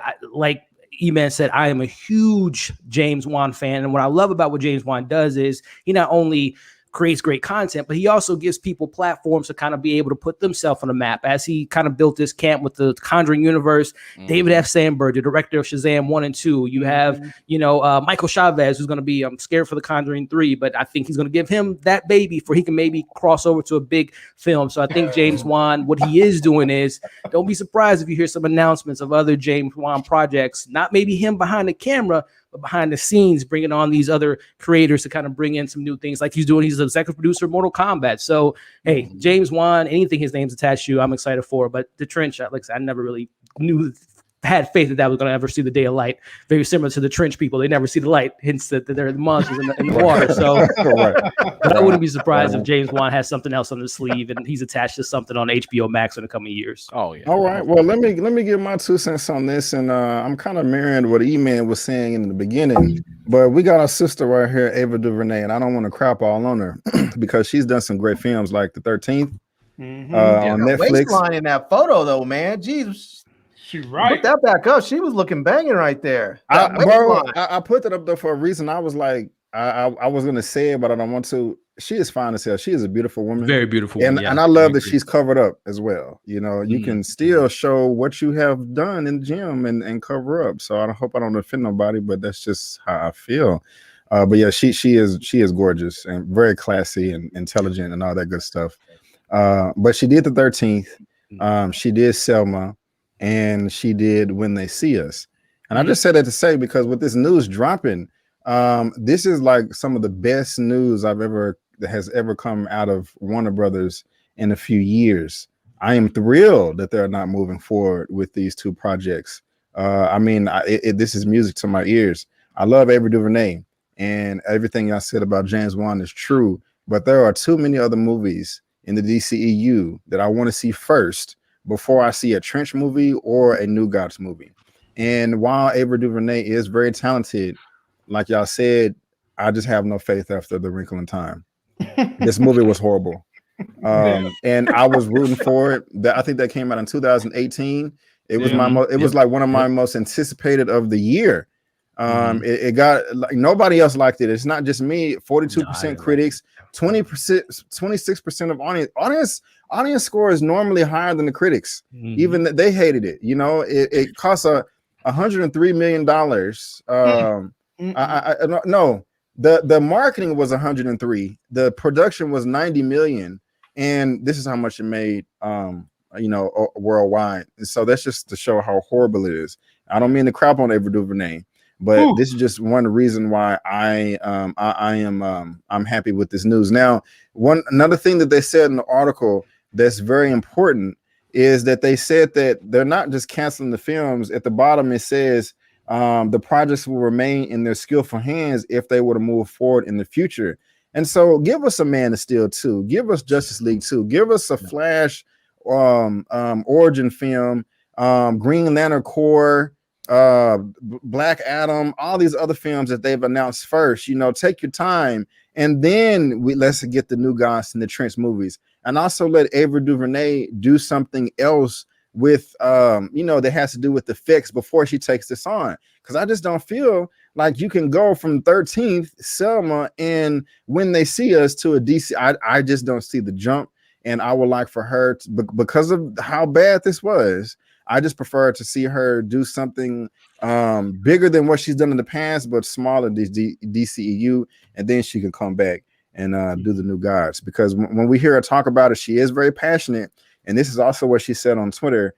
Tom and I love writing New Gods with you. I'm upset that the saga of Barter, Scott, Granny, Highfather, and the Furies ends this way. Diving into Kirby's fourth world was the adventure of a lifetime that can't be taken away. Thank you for your friendship. And remember, I think this says Dark Sidious. I could be wrong. But I can just tell that she has a passion about the project and the material. I just want her to get a bit more experience in something with this bigger budget before she just dives in. So that's just how I feel about it. I will say that in regards to, she still is doing a DC project. I think she's doing this Naomi or DMZ or something like that. She's doing like a DC HBO Max show. So to your point, she still is kind of still doing things within the DC world. But to kind of combat in regards to, building up the stable of sorts, building up the resume, history shows, I think of Chloe Chow. I just mentioned the Eternals, going from 2 independent No Man's Land, and I can't think of the first film she made. So there has been, there is some type of way from going from independent into the big blockbuster. I mean, James Wan for a very long time was doing small horror films before Fast and Furious, and obviously Aquaman came on his front door. So I think what I think this does is, hey, Ava DuVernay, let's see you do some DC work on TV, build that resume, build that, all that stuff, the fandom and a great show and being behind the scenes. And then in 4 or 5 years, let's talk New Gods and let's do it big. So I forgot. Yeah, good point with Chloe Zhao, because it was released that they think Eternals is possibly the best MC movie that ever did, and that's crazy. So good point there. They say that. No, seriously. They say that about all of it. Yeah. No, they don't. No, they don't. I think what Kevin Feige said was the best script I think that he's read. In the universe. What is pitched, what is written, and what is shot. And how it's edited are multiple different stages. Yes, true. Sure. Okay. Very multiple different stages. Okay. I can't imagine that's going to be better than Black Panther. I honestly can. I honestly can. And that's so funny. Bring up Black Panther. She was actually going to be. She was in the runner for Black Panther before. I remember. You're right. That's true. Yeah. She did turn that down. Man, I forgot all about that. You're right. Okay with that. Yeah, I'm glad. Yeah, I'm okay with that. Me too. I'm glad I brought this brother on. But Let's go ahead, guys, and move on to topic number 6. And I'm laughing because this is just funny to me. Right here. There we go. What's going on? Another one. Oh, there we go. British money for the European movie. You know? Really? Oh, okay. Strictly Starlight. That's what's up. Hold on. 1999 pounds. What's that, like $200? What a money reside. What a money reside. What a money reside. What a money reside. Okay, I'll tell you before you. Thank you so much, Strictly Starlight, for Knives Out 4. Perfect topics, great debates. Good job, Phyllis. Thank you so much. Knives Out 4. Thank you. I really do appreciate it. You better make that pitch. Make it, man. I already. Well, let's go ahead and move on to topic number 6. Like I was saying, it has to do with the DCEU. It's kind of silly, but it's also hilarious. It looks like Subway is also joining into the Restore the Snyderverse conversation, and I absolutely love it. Yes, I do. This is funny to me. This is topic number 6. Topic number 6, and I got the article right here from comicbook.com. Justice League, Subway joins the Snyderverse movement. Yes. Oh man, don't nobody look interested in this. But if you go over to their official Twitter, I want the Snyderverse toasted. Subway says we do this together. # Restore the Snyderverse. This came out on March 31st, so a day before April Fools. But Eman, you look so excited about this, sir. I'm coming to you first. How you feeling about Subway joining the Restore the Snyderverse campaign? Look. I mean, I have mixed emotions because as a fan, I want all superhero, everything genre, comic book, animated, live. I want everything to succeed. So there's no Marvel bias, there's no DC bias. I want it all to win. Mm-hmm. But this is a messy relationship. This is a toxic relationship. Yes. This is a bruised, battered domestic violence relationship. This is like when someone got beat. This is like saying, yo, Ike and Tina, make more music. That's what this is. The way they did Zack Snyder dirty. And if you follow what's going on with Ray Fisher, how he doesn't want to work with anything because of Walter Hamada. That's not from WB, but that's from him. He has his own issues, which means that's why they took him out of the Flash. Okay. Right. So he's done. All the people that want to see Cyborg, including myself, that's not gonna happen. At least not with him. Then you have the WB media. The Warner Media CEO come out and say, we're not doing nothing with that no more. They knew that people was going to be happy. They saw all the excitement and stuff. And they still went on one of the biggest publications on Variety and was like, no. Why? Because they have to regain control and not let the fans run the asylum. And even though people are holding out hope that, but there's still the AT&T boss and the other boss, Warner Bros. You think they let this woman go out and do an interview without their consent? You don't you must not have worked in corporate if that's what you're thinking. They're not. And on top of that, in the Me Too movement, you about to let your female CEO, you gonna undermine her after she already went out and put her neck out the line and said that this was not happening? It's not gonna happen. The only reason the Snyder Cut got released, and people don't really understand this, it's really the perfect storm happened because of streaming. There are so many contracts and stipulations with different actors guilds, directors guilds, writing guilds, and stuff like that they could not, WB literally could not re-release it. So like the whole thing with, HBO Max and with Snyder, that happened because of a very, very unique situation. And look, I wouldn't be mad if they released the Snyderverse on HBO Max. Personally, I'm like, yo, y'all doing Flashpoint? Do the multiverse thing. And just say the Snyderverse exists in this let him play in his sandbox on HBO Max. And that's fine. I don't have a problem with that. But I'm sorry, this whole thing is so messy. The execs are messy. The actors are messy. It's a bruised and battered relationship. And it's the best option at this point is to just move on. Damn. This was supposed to be a funny topic. This dude is serious as hell, but I feel you. I feel you, my brother. I mean, I care about this. I'm just saying, I care about the superhero stuff. Yeah. You know what I'm saying? Like, I want this to succeed, but it's not going to keep succeeding. It's not going to succeed if we keep taking all these steps back, trying to rely on the old ways. Yeah. You know, we got to move forward. WB said that they got more stuff in store for us. They said that they have new directions that they want to take. Okay, y'all been dropping the ball for a minute now. I'm about to say they've been saying. So let's see what you got. I just want to see what they got. Already, Lamont, what you got?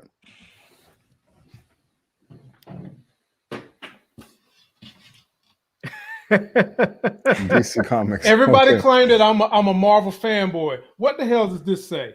Says DC Comics, sir. Yes, sir. Not only does it say DC, but I am an AT. Oh man, hold up. Let me stop. You got there we go. There we go. What a money reside. What a money reside. What a money reside. What a money reside. Christian Sims, $10 super chat. Keep being awesome, Brandon. Happy Easter. Thank you so much, Christian Sims. I do appreciate it. Thank you. That's very nice of you to do that. You're keeping my channel alive, and happy Easter, happy Resurrection Sunday to you too, man. I'm sorry, man. I don't know. But thank you very much. I do appreciate it. Go ahead, Lamont. First of all, why the hell is Subway intervening in something that they have no business intervening in? They are trying to revamp their own damn image because they just got out of bed with a child molester who's in jail right now. Y'all didn't think I was going to go there, did you? I forgot about that. I was going to go there. So now you trying to create $5 footlongs of the Flash, a $5 footlong of Superman. Well, you're going to have to give him a double because he's more than a $5 footlong. Then you want a $5 footlong of Stop it, Subway. Stop it with this bull job, this toxicity you trying to do. Because I'm like, Eman, I'm rooting for good content. Yes. And when you step your ass in here and act like you got a dog in the fight, which you don't because you ain't paying no money to AT&T. I'm a shareholder of them, by the way, parent company with WB. You're not paying no money. You're not doing no promotions. There ain't going to be no $5 Wonder Woman footlong because, hey, it's the Me Too movement and most women want more than 5 inches of anything. So stop it with this mess. Get the hell out of here. Stop the toxicity and move on, ladies and gentlemen. Don't fall for the okie doke or the banana in the tailpipe. Subway is using this to capitalize for themselves. Simple as that. Right on. Before we move on to the next person, I got 105 people in the chat right now with 95 likes. If I can just get a few more thumbs up, I would really appreciate it. It helps push it out there for everyone to see through YouTube. Larry, what you got on this, man? What you got? Man, I think Subway is just angling for that craft services contract. You know, I mean, it doesn't make any sense what they're pushing on there. That's just, man, it makes no sense. It's just straight up nonsense. It really is. Yeah, I mean, they have no bit. They're completely out of their lane on this one. Golly. Wow. I mean, it's really nothing. It's just it seems like Subway's social media director saw an opportunity. They jumped on it and started tweeting out a hashtag, and next thing you know, people are talking about it. It just seems silly, you know. I gotcha. Elliot, it's a nothing burger. Elliot, where you at on this, man? Where you at on this? If I'm not mistaken, I think the article did read as far as like how Subway got in this conversation. I think back in 2019, if I'm not mistaken, they did partner with the Snyder Cut movement to donate food to the homeless. So I think there is some type of relationship that's been established within the Snyder cult, but the Snyder fandom in the Snyder movement. So there is like a relationship that's been established in the last few years. So they support the movement of a sorts. But I mean, it's unprecedented for a fast food restaurant to be attached to a film that is birthed out of a hashtag. So that is weird. But in regards to this Snyder Cut, man, look. Like Eman said, I think at this point, if I'm Zack Snyder, I'm probably staying away from WB. In regards to the relationship that's been established, the backstabbing, the lies, all the stuff that went down. I think it's just time to kind of move on. You can't move forward if you're still stuck in the past. But with that being said, I do think that it is a little bit of a shortcomings for AT&T and HBO and all the people at WB to just say it's dead. because that's just, to me, that's a silly business decision. Yes, you can't move forward if you're moving backwards, but just the opportunity just to say, like Eman said, HBO Max. And I also think that Zack Snyder fits so perfectly on television because he loves to tell long format stories. All his movies are 9 hours long. 9-hour TV show of Batman and Wonder Woman. It just makes so much sense to me. So not open up Pandora's box, but I would not be surprised if in some 5-10 years from now, the conversations do come up, because it would make so much sense to see HBO Max and Zack Snyder telling a TV series for a series or 2 seasons, whatever the case may be. But to close the door on it was a bit of a shortcoming to me. But again, going back to what I mentioned about them making a decision, I applaud them for at least having the narrative. Unlike Walter Hamada, unlike all the CEO, Jeff Johns, all of them, John Birds, they never said anything about it. They just it became a monster. They allowed the fandom to take over their company. And now Ann and all the people are like, no, this is no air release, no Snyderverse, no trench, no, none of that. No, this is our slate and you're going to take it. You're going to eat it. You're going to take it. And that's it. So I do applaud them for at least having the decision. They're making definitive decision. It is not just like all, like you said, the crazy people running an asylum. But again, we'll see what comes of this, because May 21st, it's going to die down for a little bit because Army of the Dead is going to have a high Netflix. We talked about Netflix early, and his universe he's building over there. So maybe the Snyder cult will go there and focus on the Army of the Dead, because I think he's a great zombie filmmaker. His first film is one of my favorites. 100%. So maybe once that film comes out, the fandom will kind of die down. It'll be like release the Army verse and the zombies and all that stuff. So we'll see. Fine. Go over there. The thing is, I think now that a lot of these fans have way more power than we used to. Yeah. Because not only do we have a ton of options out there, there's a lot of places that we can take our dollars to if they don't give us what we want. But also, because of social media, we now have the ability to have our voices heard. I mean, back in the day, if a TV show was about to get canceled, your only option is to go write a letter and send it to the studios and hope that it reached somebody, and so they wouldn't cancel it. And then maybe they show up and they revive Veronica Mars or something. I don't know, but But now you get on social media, you get a hashtag going, and you get tens of thousands, hundreds of thousands, or millions of people, retweeting it or talking about it. They have to pay attention to the fans, because if they don't, the fans will say, okay, cool. You want to ignore us? We'll go to Disney. You want to ignore us? We'll go to Paramount Plus or Netflix or Amazon. We'll just forget about you guys. Or you want to ignore us? We're gonna, embark. We're gonna thumbs down the Godzilla versus Kong reviews that make this film seem bad, or Wonder Woman 84, or Matt Reeves' Batman. Wonder Woman 84 was bad. So I mean, it's a small group, but they have a loud voice. So or if you really want to get technical, if you want to ignore us, we'll take a piece of trash stock like GameStop, and we'll make AT&T the #1 movie platform in the world for about 3 weeks, and run that stock up. Well, guys, interesting points. What's crazy is I am alone on this one. Okay, y'all done took this silly, goofy ass story that I had. I thought we was gonna giggle and have grins with, and y'all done came out serious and dropping facts and points and just crushed my whole, just killed my whole vibe. Damn, I was like, this is just a hashtag. You know what I'm saying? Party hard. Eman came in here talking about and it's bad and it's toxic and it's destroying the universe. I'm like, shit. It's funny. I thought this was funny. I thought we was gonna laugh about this. Talking sandwiches. Nah, we talking Snyder. No, it ain't about the sandwiches. He talking about corporate and AT&T coming down. I'm like, damn, but. We did say $5 foot long. Right. No, real talk though. Good. Seriously though, I did not expect that at all from all of you, and everybody made a great point. So that's why I have y'all here, because you guys know what you're talking about. You know what I'm saying? All of y'all gave a man. I done got lapped. That's 100-0. Anyway. Hey, it's all right, Subway. Ain't nobody rocking with you. I'm rocking with you, baby. We can do this together. Hashtag was for the Snyderverse. Come on, man. We gonna get it, man. We're gonna see Dark Side. We're gonna see Dark Side, but nah. That's funny, guys. But God, let's go ahead and move on to what is this topic number 7. We got some trailers, man. We got trailers next. Again, everybody hit the like button and follow everybody on social media. The handles are on the screen.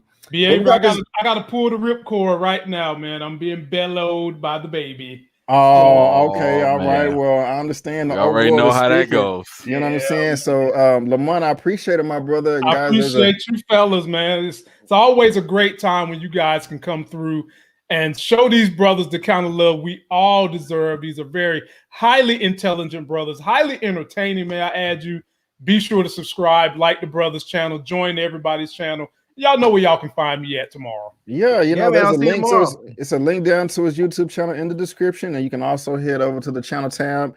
And Lamont, I do appreciate you being here, my good friend, and I will see you next time. All right, nice meeting you, Lamont. Watch some Thundercats tonight, man.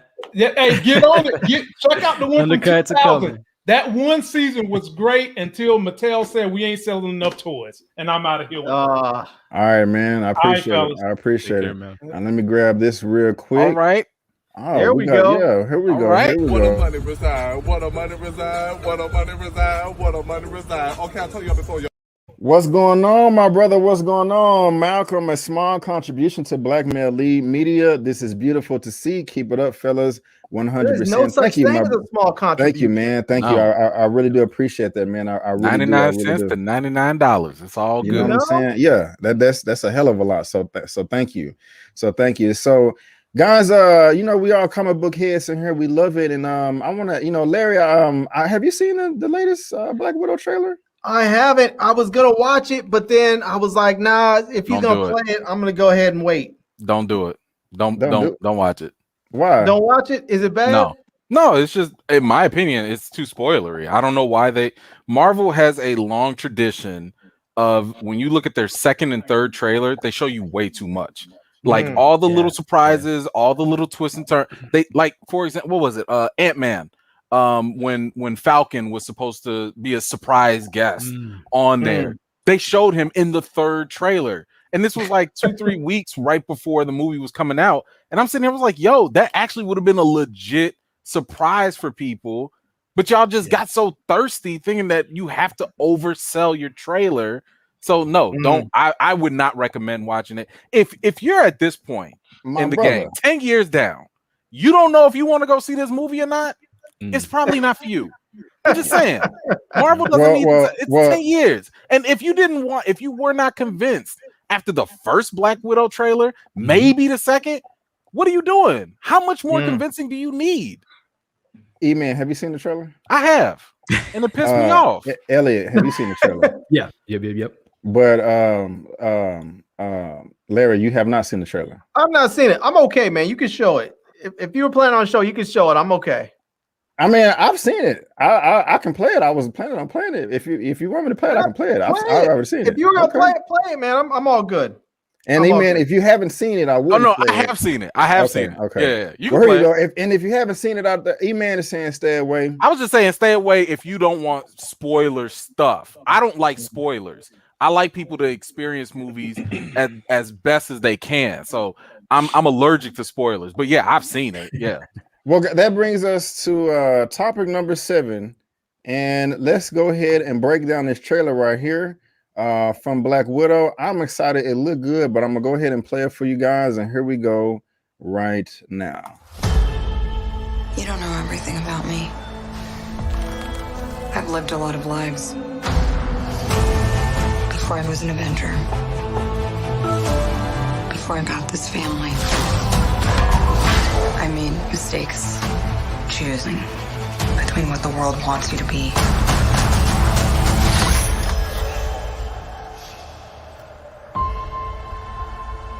and who you are.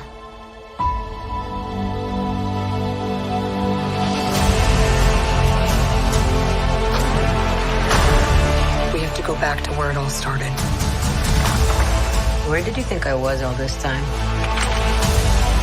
We have unfinished business.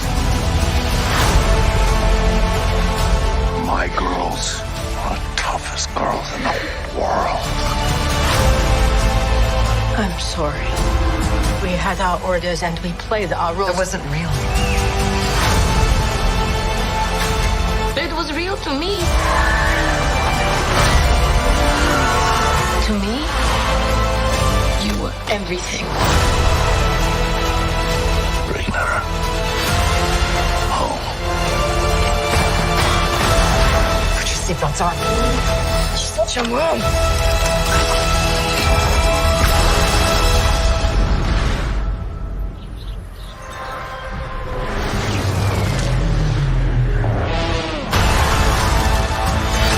One thing's for sure.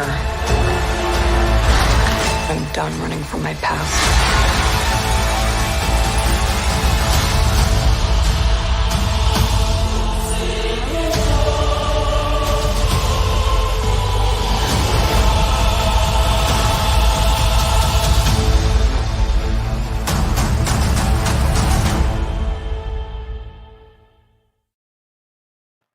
Well, damn. Yeah, that's how excited I am. You man don't look enthused at all. Larry, what you got, man? How you feeling about the trailer? I mean, I liked it. I mean, obviously they gave up the villain, you know, which I mean, that's cool. I mean, that's all right. I mean, it's not like we know what everything is about in the movie, but yes, I get what Eman's saying. There's some spoilers in there. But I will say, man, seeing Natasha like that is making me question. I'm starting to feel like I might be a sellout because I'm feeling her. Like feeling her, man. She looks nice in that. That one scene with that white outfit, she looked like a stormtrooper without her helmet. But you know, I don't know. It looked pretty epic, man. I have to say. It does. Elliot, what you got, man? How you feeling about the trailer? Yeah, you know what, man? Trailers I'll have a love and hate relationship with trailers because like Eman said, I think in the last, maybe 5 to 7 years, they just throw everything at you. Like, they give you the beginning, the middle, and the end. You can pretty much put together a film at this point, especially when it comes to the comic book stuff. If you're familiar with the comic books in Marvel, to give them credit, they don't completely adapt comics. They do have their own creative liberties or what have you. So as a trailer goes, it did a good job at the beginning. Yeah, it's been this film's supposed to come out last year. Look, guys, this is why you want to see Black Widow, because she is an Avenger. She's a fallen Avenger. So I like how they start the trailer off, showing you her connections to Steve and Tony and all of them, and just getting you back in the fields. And of course, you see her demise in Endgame. So I think it did a great job of doing that, reminding you of why this film should have came out 10 years ago. But hey, we finally stepped up to the plate, and this is the film. And as the trailer kind of alludes to, and it kind of breaks down the story, you start to see the relationship between her and her sister, her and her, David Harper's character, which I believe is Red Guardian, which might play into, which again, I think this was a reason why this is supposed to be the first film out of the gate with Phase 4.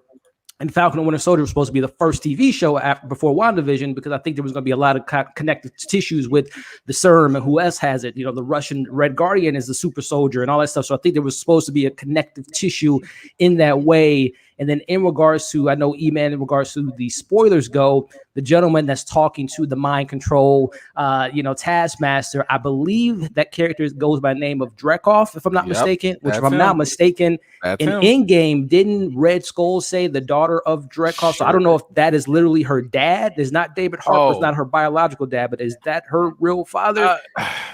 I don't think that was it. But Dreykov, if I'm okay, so it might be him, but I gotta, because forgive me, I haven't visited this entire franchise for like a minute for Black Widow. Like that was all last year.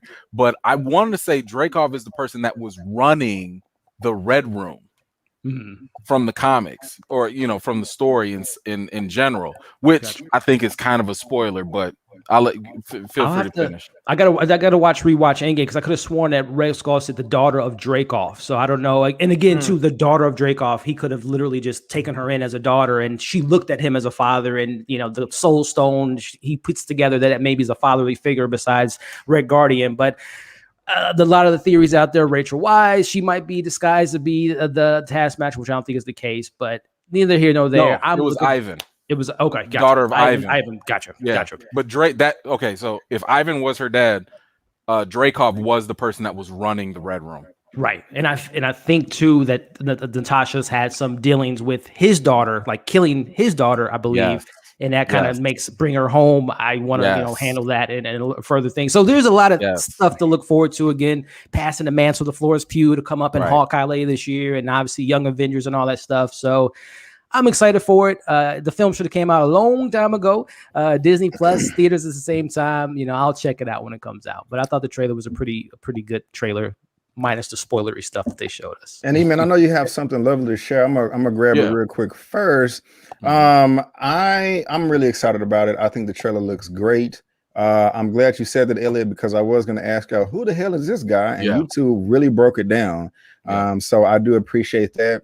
One of the things I really did like about the trailer in the very beginning, though, is how it went back and showed her whole journey through the MCU. I thought that was great. And it was really touching to me, showing her die in Endgame. That's something that we didn't see in the past marketing pieces of marketing material.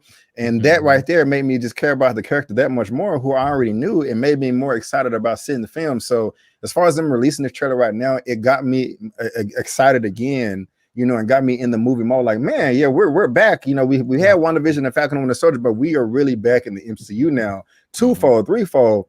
So that's what's up. My other concern, real quick, is this Black Widow as a child initially? Okay. Because initially I was thinking, I was like, is this Quicksilver because of the blue hair? And I was like, wait a minute, I was like, Quicksilver has nothing to do with Black Widow. So I'm pretty curious. And this just looks badass to me. I can't wait to see who's under there. And this was a standout scene to me in the trailer with this character kind of sliding down with the knife. I'm really excited about it. Hopefully I can see this in theaters July 9th. They're going to be doing that premiere access as well on Disney Plus. So you have your options, guys. Let us know in the chat. Will you be paying $30 to see this on July 9th, or will you be going to the theaters? Oh, I got another super chat. So let me go ahead and grab that real quick. I do. What a money reside. What a money reside. What a money reside. What a money reside. Okay. Cat Harlem 999. Thank you so much. I agree with Eman. Marvel shows and probably too much in the trailers for Endgame ended. Should have been Thanos saying you couldn't live with your failure, so it brought you back to me. Period. Right on, right on, right on. Thank you so much for the super chat. I really do appreciate it. And that's just a perfect transition to you, Eman. How are you feeling about this trailer? Just in general, how you feeling about the whole thing?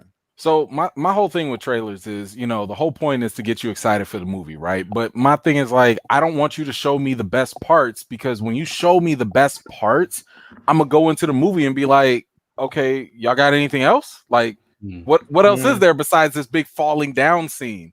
Because if we come into this movie and that whole falling down scene or whatever, like, in our brains, we've seen it already, and they don't have nothing else to follow up, what are we gonna say? Man, that movie was just all right. Even though the trailer got us so psyched up. So that's why I get kind of annoyed with showing too much, because I'm like, yo, like, you're robbing my future excitement for something that I already was gonna go see anyway. So that's my issue with that. And I agree with you, B. Avery. I loved how this trailer started off, because it was like, yo, you don't have to redo everything all over again. All you have to do at this point is remind us that the movie is coming out. You could have just kept with the whole montage of Black Widow, her journey in the MCU, and literally cut this off after 30 seconds. If you had cut it off right there and just said, hey, by the way, the movie's coming out like in July or whatever, guess what? Everybody would be like, oh, now I remember. And that's all you need. That's the only purpose you need. But the one reason why I thought it was a little spoilery as well was because of what Elliot mentioned was with Dreykov, and if you happen to visit my channel a while back, I made a theory. It's a crazy set of theories, actually, for Black Widow. That might actually be even more spoilery, because this trailer might have actually confirmed one of the crazy theories that I put up there. So it's definitely entertaining, though. Like, I take a number of different things. I make some wild predictions for the movie. But I think the trailer might have actually confirmed at least 2 of the 3 crazy theories, maybe all 3 for all we know. But yeah, I mean, other than that, like, it was a good trailer. I'm just very, very concerned that we've seen the best. I'm not there yet. Real quick, and guys, if you shout out to Steeler Trace. Oh, hold on. Let me get over there real quick. What we got? Oh, my goodness gracious. Hold on. real quick. Oh, we have Cat Harlem and Zila. What a money reside. Oh, hold on. Did I already? Yeah, you got her. Got that one, but Zila Treese is down there. She got a new one. My fault. When I was trying to magnify the thing here, it messed up my. Oh goodness gracious! We're hold on. We're gonna get it, y'all. We're gonna get it. Give me a second. We're gonna get it. Got so much money, he's losing track. Hold on. Okay, there we go. There we go. Yeah, there we go. I like. What a money reside. What a money reside. What a money reside. What a money reside. Okay. Zia Latrice, thank you so much for the $14.99 super chat. Comment, like, and share. I read that out of order, but that's okay. Thank you so much, Zia Latrice. I really do appreciate it. Thank you. And like I was just saying real quick, guys, if you want to head over to Eman's channel, here it is right here. He always has these great theory videos, and there you go right there, Black Widow Crazy Theory. So if you head over to his channel, you can get all that goodness right there. And Elliot, I think you was about to say something. Go ahead, sir. No, I was going to say I'm still looking for it. I think there still is a mystery box regarding again the importance of why this was supposed to be the first film out of the gate. The influence of General Ross in the creation of the Thunderbolts, potentially. Better Budapest with her and Clem Barton making an appearance. And of course, her sister learning a little bit more about that. So there's still some things to kind of uncover with this film. And I think this film might surprise us. And again, this is taking place, in between Civil War and Infinity War. So again, cameos galore. Nick Fury, Steve Rogers and her were on the run for 2 years. We just talked about Falcon and Winter Soldier. I mean, hell, you might get an Anthony Mackie coming in there. So there's still like a lot of surprises they can give us in this film. And I'm looking forward to it. Again, this is well overdue with Black Widow, but I think this might be something special. And again, it's cut from the same cloth as Winter Soldier and Civil War as far as the Bourne Identity kind of meets Atomic Blonde and all that spy espionage stuff, which is right up my alley. So I'm excited. Right on. And I just want to touch on this real quick. I don't want to harp on it long, but since we're talking about Marvel, Russell Crowe is also joining Thor Love and Thunder. Why is this on my screen right here? I have no idea. But it's a mystery role. Do you guys know anything about that? Does it excite you at all about him joining the MCU and Thor Love and Thunder? Nope. No.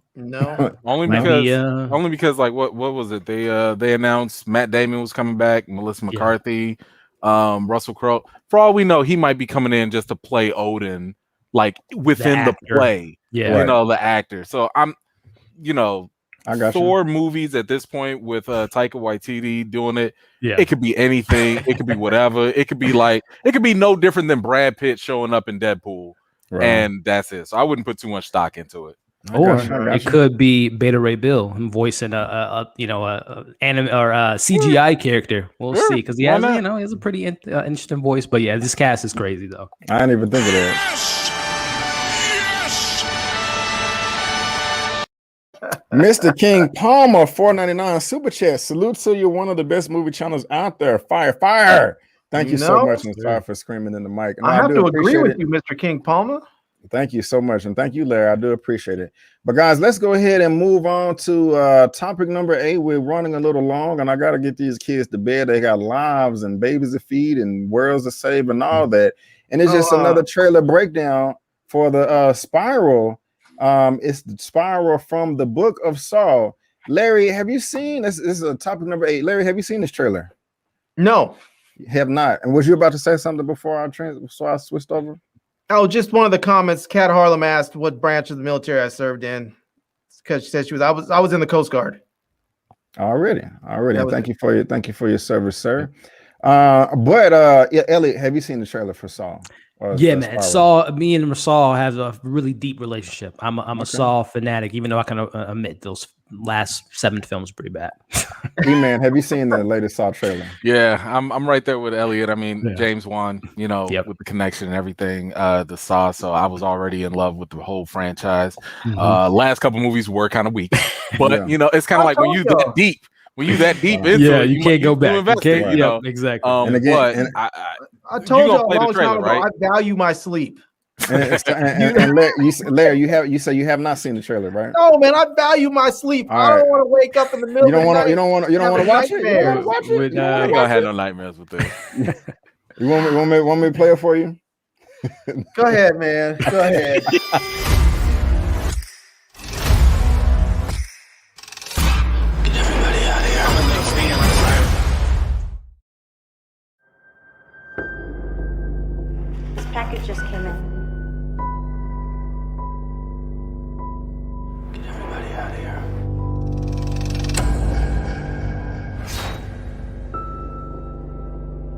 play me.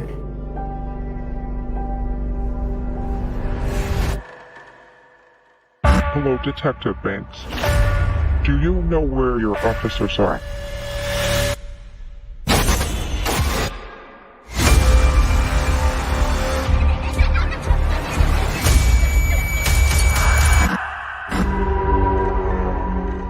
Jigsaw? Wait, I thought the Jigsaw Killer was dead. He is.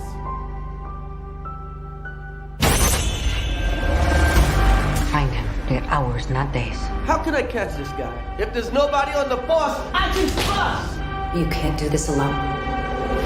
Whoever did this has another motive. Something personal. When was the last time you saw your father?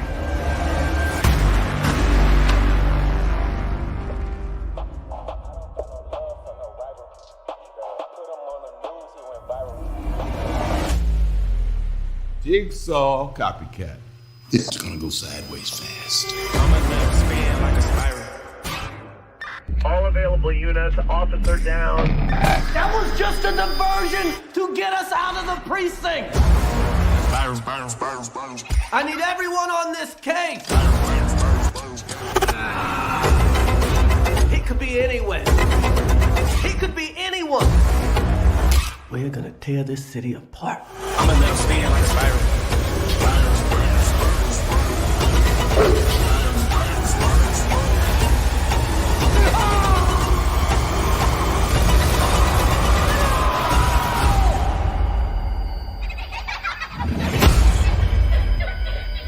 Hello, Detective Banks. When was the last time you saw your father?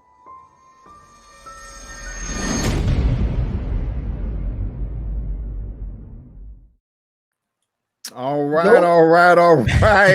And like I was saying, guys, that brings us to topic number 8. We're going to break down this trailer. It looks so damn good. I'm gonna just go ahead and go first. Only reason I'm excited about this is because of Chris Rock and also Samuel L. Jackson. If they were, I'm a big fan of both of them. That's probably obvious. But if both of them was not a part of this, I would not care. And also, the trailer looks good. And Larry, I was laughing my ass off. I saw how you was watching this trailer, guys. So I'm gonna call you out, y'all. This is Larry Carter behind his desk. But it wasn't that bad, man. Larry, what you think about the trailer, man? You think you're gonna see it? Is it too scary for you? Man, see, it started off like it might be sort of like a thriller, sort of. And then you have these little flashes with people putting, pillowcases over people's heads and snatching them out of the darkness. Nah, man. See, I'll have to go watch Tom and Jerry if I watch this. I'll have to go like on a deep binge of Disney movies or something. This will mess my sleep up. Elliot, what you got? Look, man, I'm a big fan of the franchise. The only thing I don't like about it is the new copycat Jigsaw. I don't like the voice because I used to love me some live or die, make your choice. Do you want to play a game? I used to love that. John Kramer, Jigsaw is one of my favorite horror icons of a sorts. But the only thing with this film so far, besides that, man, get off the pig. I don't know if it's almost so self-aware. I don't know if this, I don't want to say it's going to be a parody of a sorts, but I don't know if they're being funny with the genre. And again, the first trailer, when you had Sam Jackson, doing a Sam Jackson thing, I don't know if it's going to be comedy, thriller, horror, or if it is a straight, because this was conceived from the mind of Chris Rock. He went to Lionsgate and said, I want to make this film. They got the director of Saw 2, 3, and 5, I want to say, connected to this.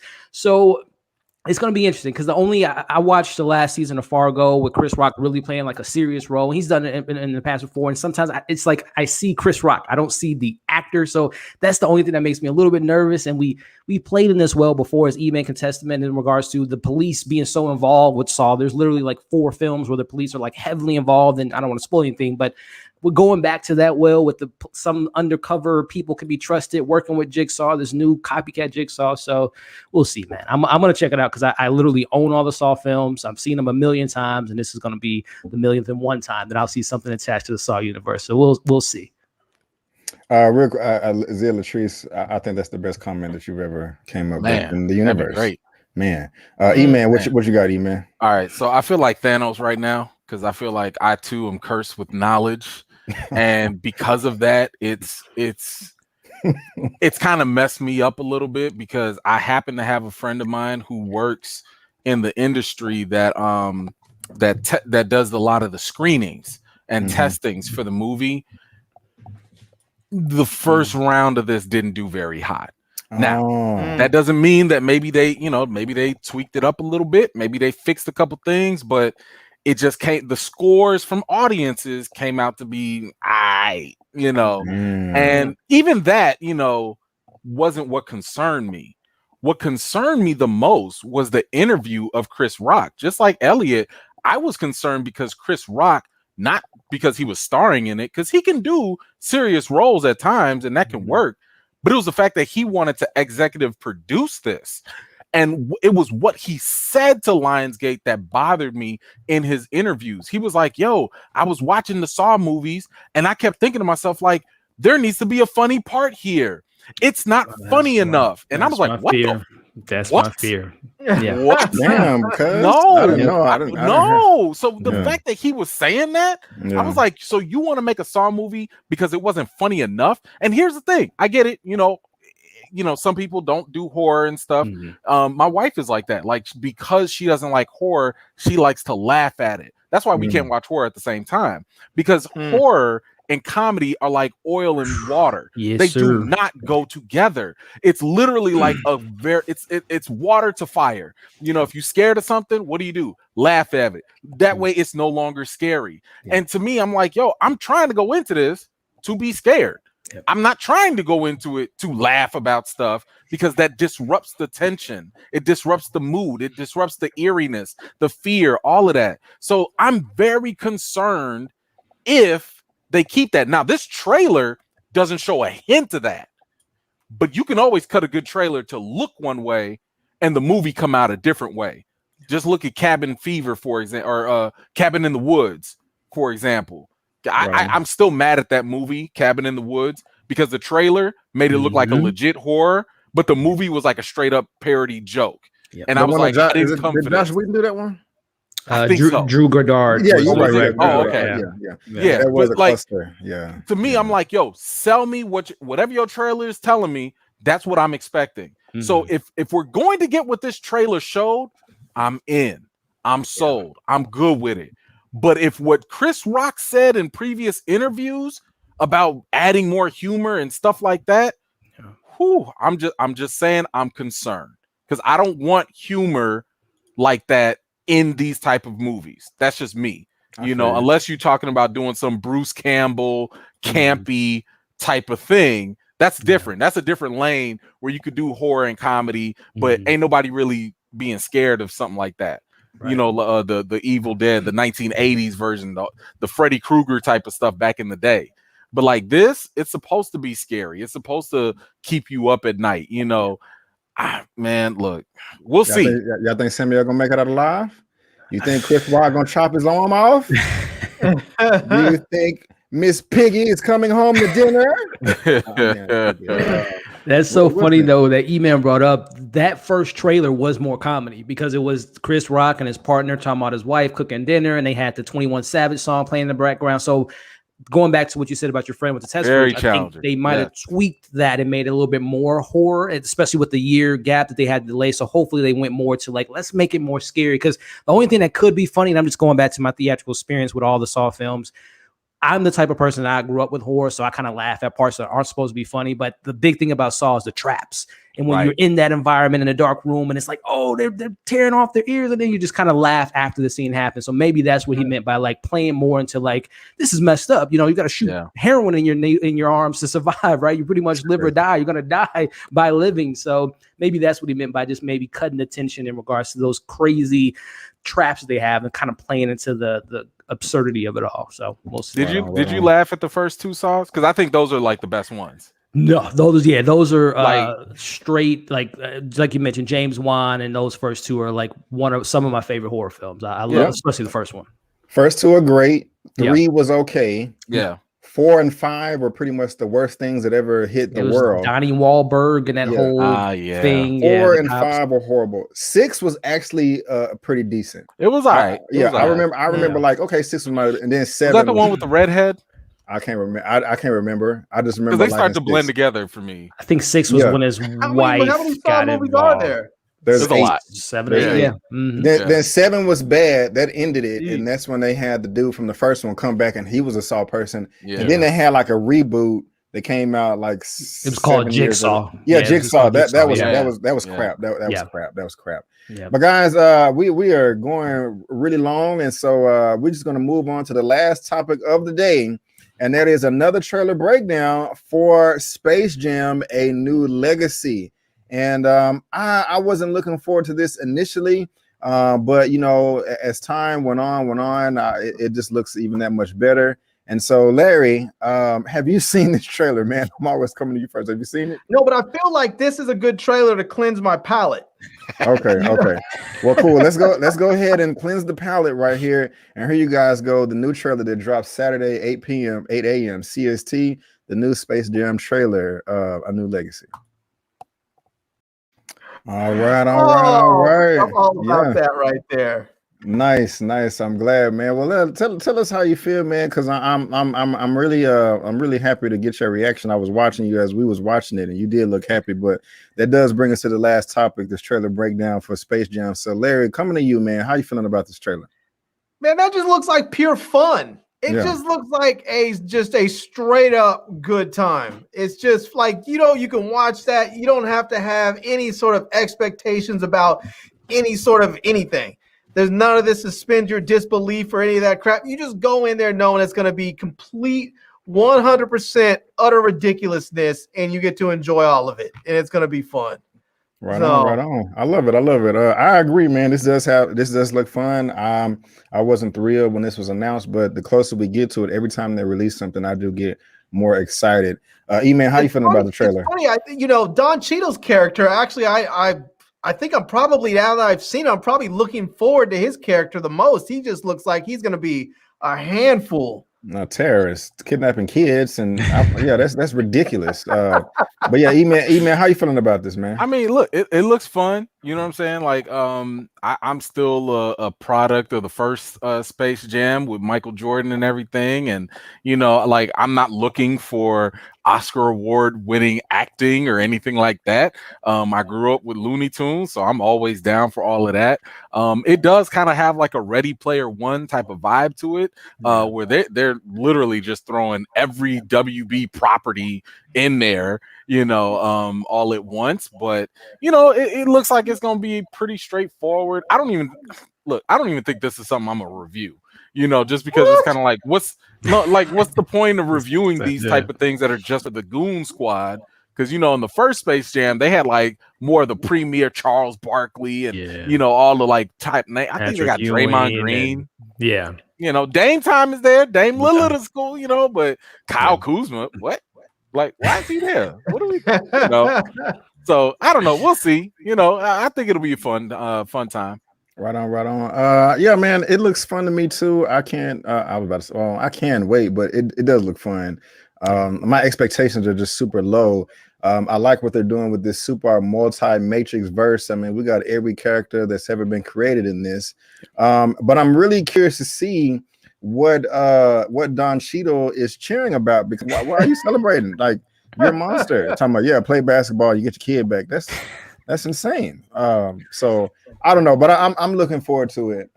My expectations are low, but I just don't see myself, being disappointed, with how it turns out. So that's just me. So I'm rooting for you, LeBron, and everybody involved. I'm rooting for you, Don Cheadle. Maybe we'll get Michael Jordan to make a cameo. We'll just have to see. That'd be cool. That'd be cool. Yeah. Is this part of his Braun Productions or Braun Films? I think so. I think he is executive producing this. Cool. Which is great. Like, good for him. He was doing it big, man. Yeah. So, well, guys, that does bring us to the end of the show, the Movie News Roundup show. I had a ton of fun, and we had a number of topics, but just real quick, guys, I don't know how y'all feel about this right here. It has nothing to do with movies, but it's just on my heart right here. a brother in our community, DMX, is going through it right now. I don't know what his current condition is, but I don't know this man personally, of course, but definitely what I'm not going to do is judge him. I don't know his past and everything that he's been through, and I just wish him a well recovery. So if you believe in prayer, please pray for him. If you don't believe in prayer, just please wish happy thoughts that he can recover, because I mean, we all go through, in life, you can't help what cards you're dealt, and some people just have it better than others. And I just don't know what happened in this man's life that would make him addicted to drugs and put him in the current predicament that he's in. But I'm not going to judge him, and I hope that he gets better. I know that he did an interview once to where he was tricked into doing crack at a young age, and that's just horrible. And so, I mean, even if I'm not a fan of this man's music, or at least I wasn't in the past or now, he's still a brother, he's still a black man, and we as a community, we got to stick together, no matter what. And so if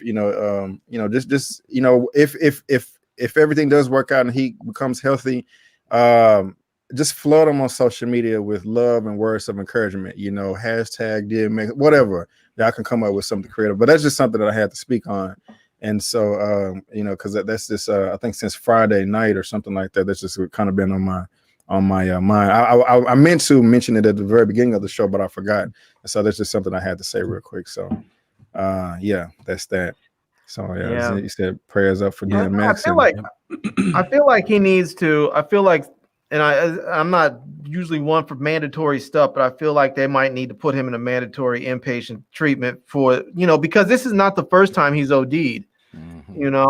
He's OD'd a few times and had a number of issues with substance abuse throughout the years. And, I don't know, maybe they need to send him to the place they sent Robert Downey Jr. because he seemed like he got his life in order. And he was down in the dumps in a horrible way. So, I mean, I don't know where he's been going for help, but I feel like wherever it's been, it may not be working. Then he may need to send him someplace else. I mean, the brother's talented and people love him. And, he's brought a lot of people joy throughout the years with his music. I would hate to see him just go out because of substance abuse. Right. I just hope he's okay. I hope he's okay. He gets the help that he needs, and he can move on from that. Yep. And so thank you so much, T'Challa. I hope I pronounced that the correct way, and Strictly Starlight as well. But guys, again, I just want to thank y'all so much for tuning in to the Movie News Roundup show. This is number 11. I do appreciate it. I also want to welcome Elliot to the show as well. This is his first time. He did amazing. And thank you so much for being here, Elliot. I really do appreciate it, my brother. You are welcome to come back here anytime. And just one thing that I do before we head out, I always give everyone, all the guests, their final words and just let the people know what they have going on their channel. So go ahead and plug yourself, sir. What are your final words for tonight? And what do you also have going on your channel? Well, yeah, first and foremost, again, Brandon, like I said up top, man, I've been a fan of this segment you've been doing for the last, few months. And if I missed the live, I watched the replay because, again, I love the banter. I love the conversation. And more importantly, I love the community you're building over here, man. So it was an honor to be here tonight. And again, I would love to come back and talk some more Thundercats and all the DC and Subway and all that fun stuff. But nonetheless, man, thank you again. Again, Lamont, Larry, and Eman, thank you for having me tonight as well as your, like I said, your community. But as far as me, man, find me here on YouTube talking about, the latest movie reviews, TV reviews. We got, I watched a couple episodes of them, which is coming to Amazon later this week. So expect a review for that. We talk a lot of MCU stuff. So the Falcon Winter Soldier recaps and all that fun stuff. And man, again, I'm honored to be here tonight. And thank you for having me. Right on. You're very welcome, my brother. You're very welcome. And it's an open invitation. You can come back every week if you want to. That is just, it's all good. And also, guys, I was on his channel not yesterday, but the Saturday before last, we was live for about 2 hours talking about Falcon and the Winter Soldier episode 2. So if you want to go check out the replay, you can. It is there on his channel. Larry, coming to you next, sir. What are your final words, and what do you have going on your channel? Yeah, man. Just I'm gonna keep on plugging away doing my tech. I have some videos I'm working on just some of the some of the top comedies and action movies and kung fu movies and stuff that you can watch for free on YouTube. There's a lot of good free content on YouTube people don't know, so I'm gonna make some videos about what's available out there. Look at all the great stuff you get on this channel, guys. My God. Yeah.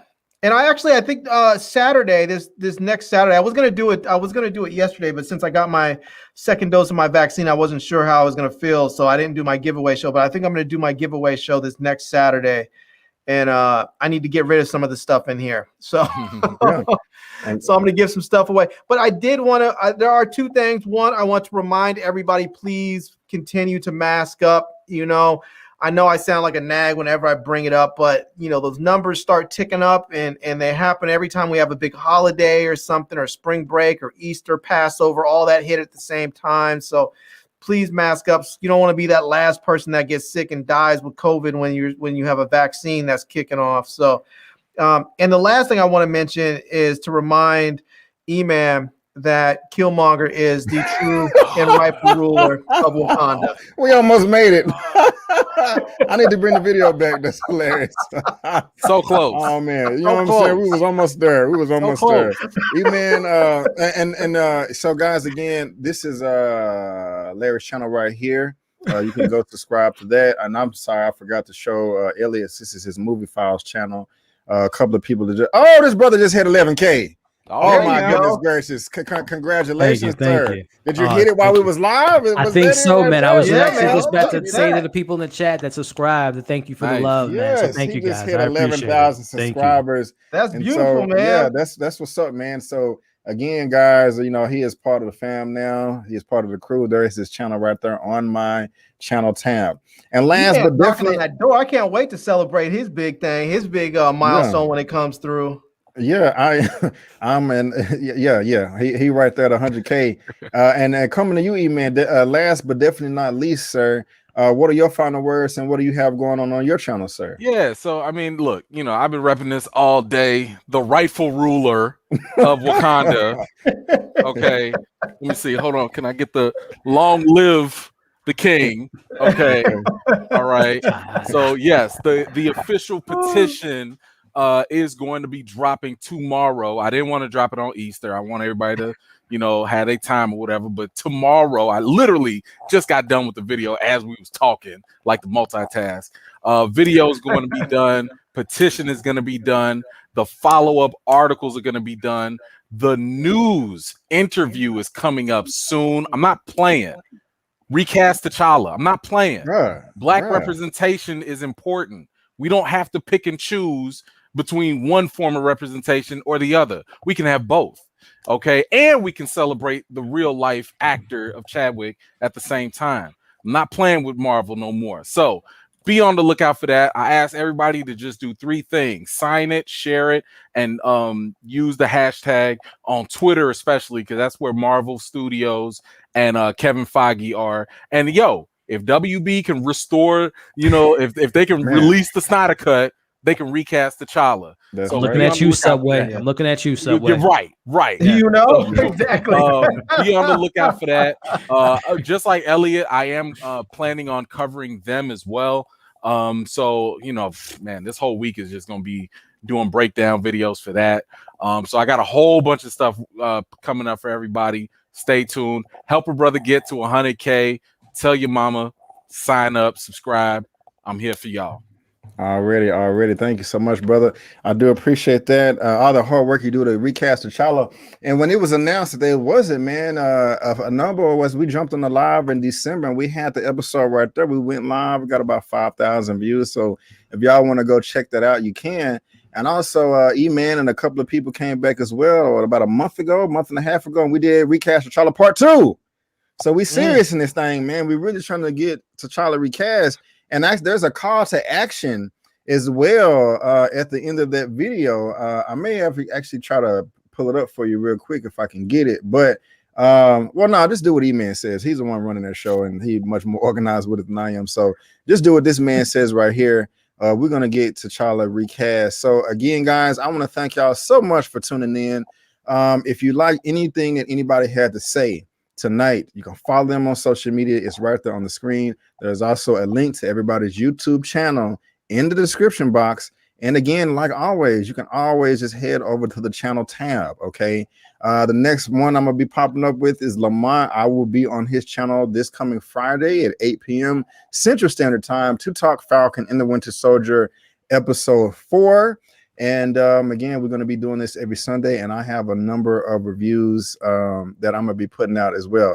And Elliot, before we go real quick, I got to put you on the spot, okay? I got to put you on the spot. Let's hear it, man. All right. If you've seen it, don't say if you liked it or you disliked it. But have you seen Mortal Kombat yet? No. Okay. You've seen it? I have not. I haven't seen it yet. I haven't seen it. What about you, Eman? No comment. Okay. No, but guys, again, I want to thank y'all so much for tuning in. We do appreciate it. And before you go, don't forget that my name is Brandon Keith Avery. That's Elliot. That's Eman, and that's Larry. And that's just our opinion. Peace out. And we'll see you next time.